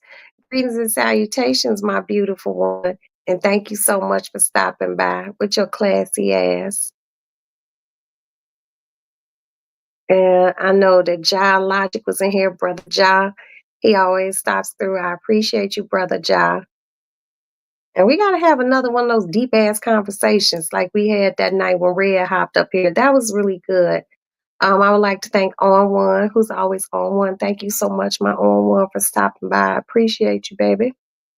I would like to thank Neek, Queen VP, for stopping by. Neek QVP, our baby over here. Thank you so much, and thank you so much for your participation. I so appreciate you. But I am going to show y'all these body sprays that came in too. I just didn't want to go get them out my room. My husband all asleep and shit. Participation means a lot. And I like my small chat so I could thank everyone for stopping by because it really does mean a lot to me. And thank you, people in the bushes. Thank you so much. I hope you did the right thing and hit the like button. I hope you enjoyed the show. It's pretty easy going over here. Just shits and giggles. Y'all know I don't sit around and bash people and all that other crazy shit. I ain't got time for that. I ain't trying to lose no blessings. I'm so not. Those be blessed and losing things. Hell, we got to stay positive, y'all, so I find the right place to the right condo to move to. I ain't got time. Thank you, Stormy C. Thank you, thank you, thank you for stopping by. Oh man, I hope I can find a Law and Order on some good to listen to while I play my damn game. I play this game. It's it's kind of like Tetris. I like playing that, and I play this other game. It's like you gotta pick the picture, like pick the differences between the two pictures. I like that too.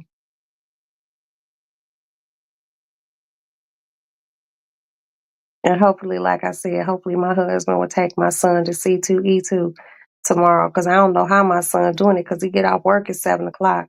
So he probably come home, sleep for a little while, get up, and then I'll drop him off at C2E2.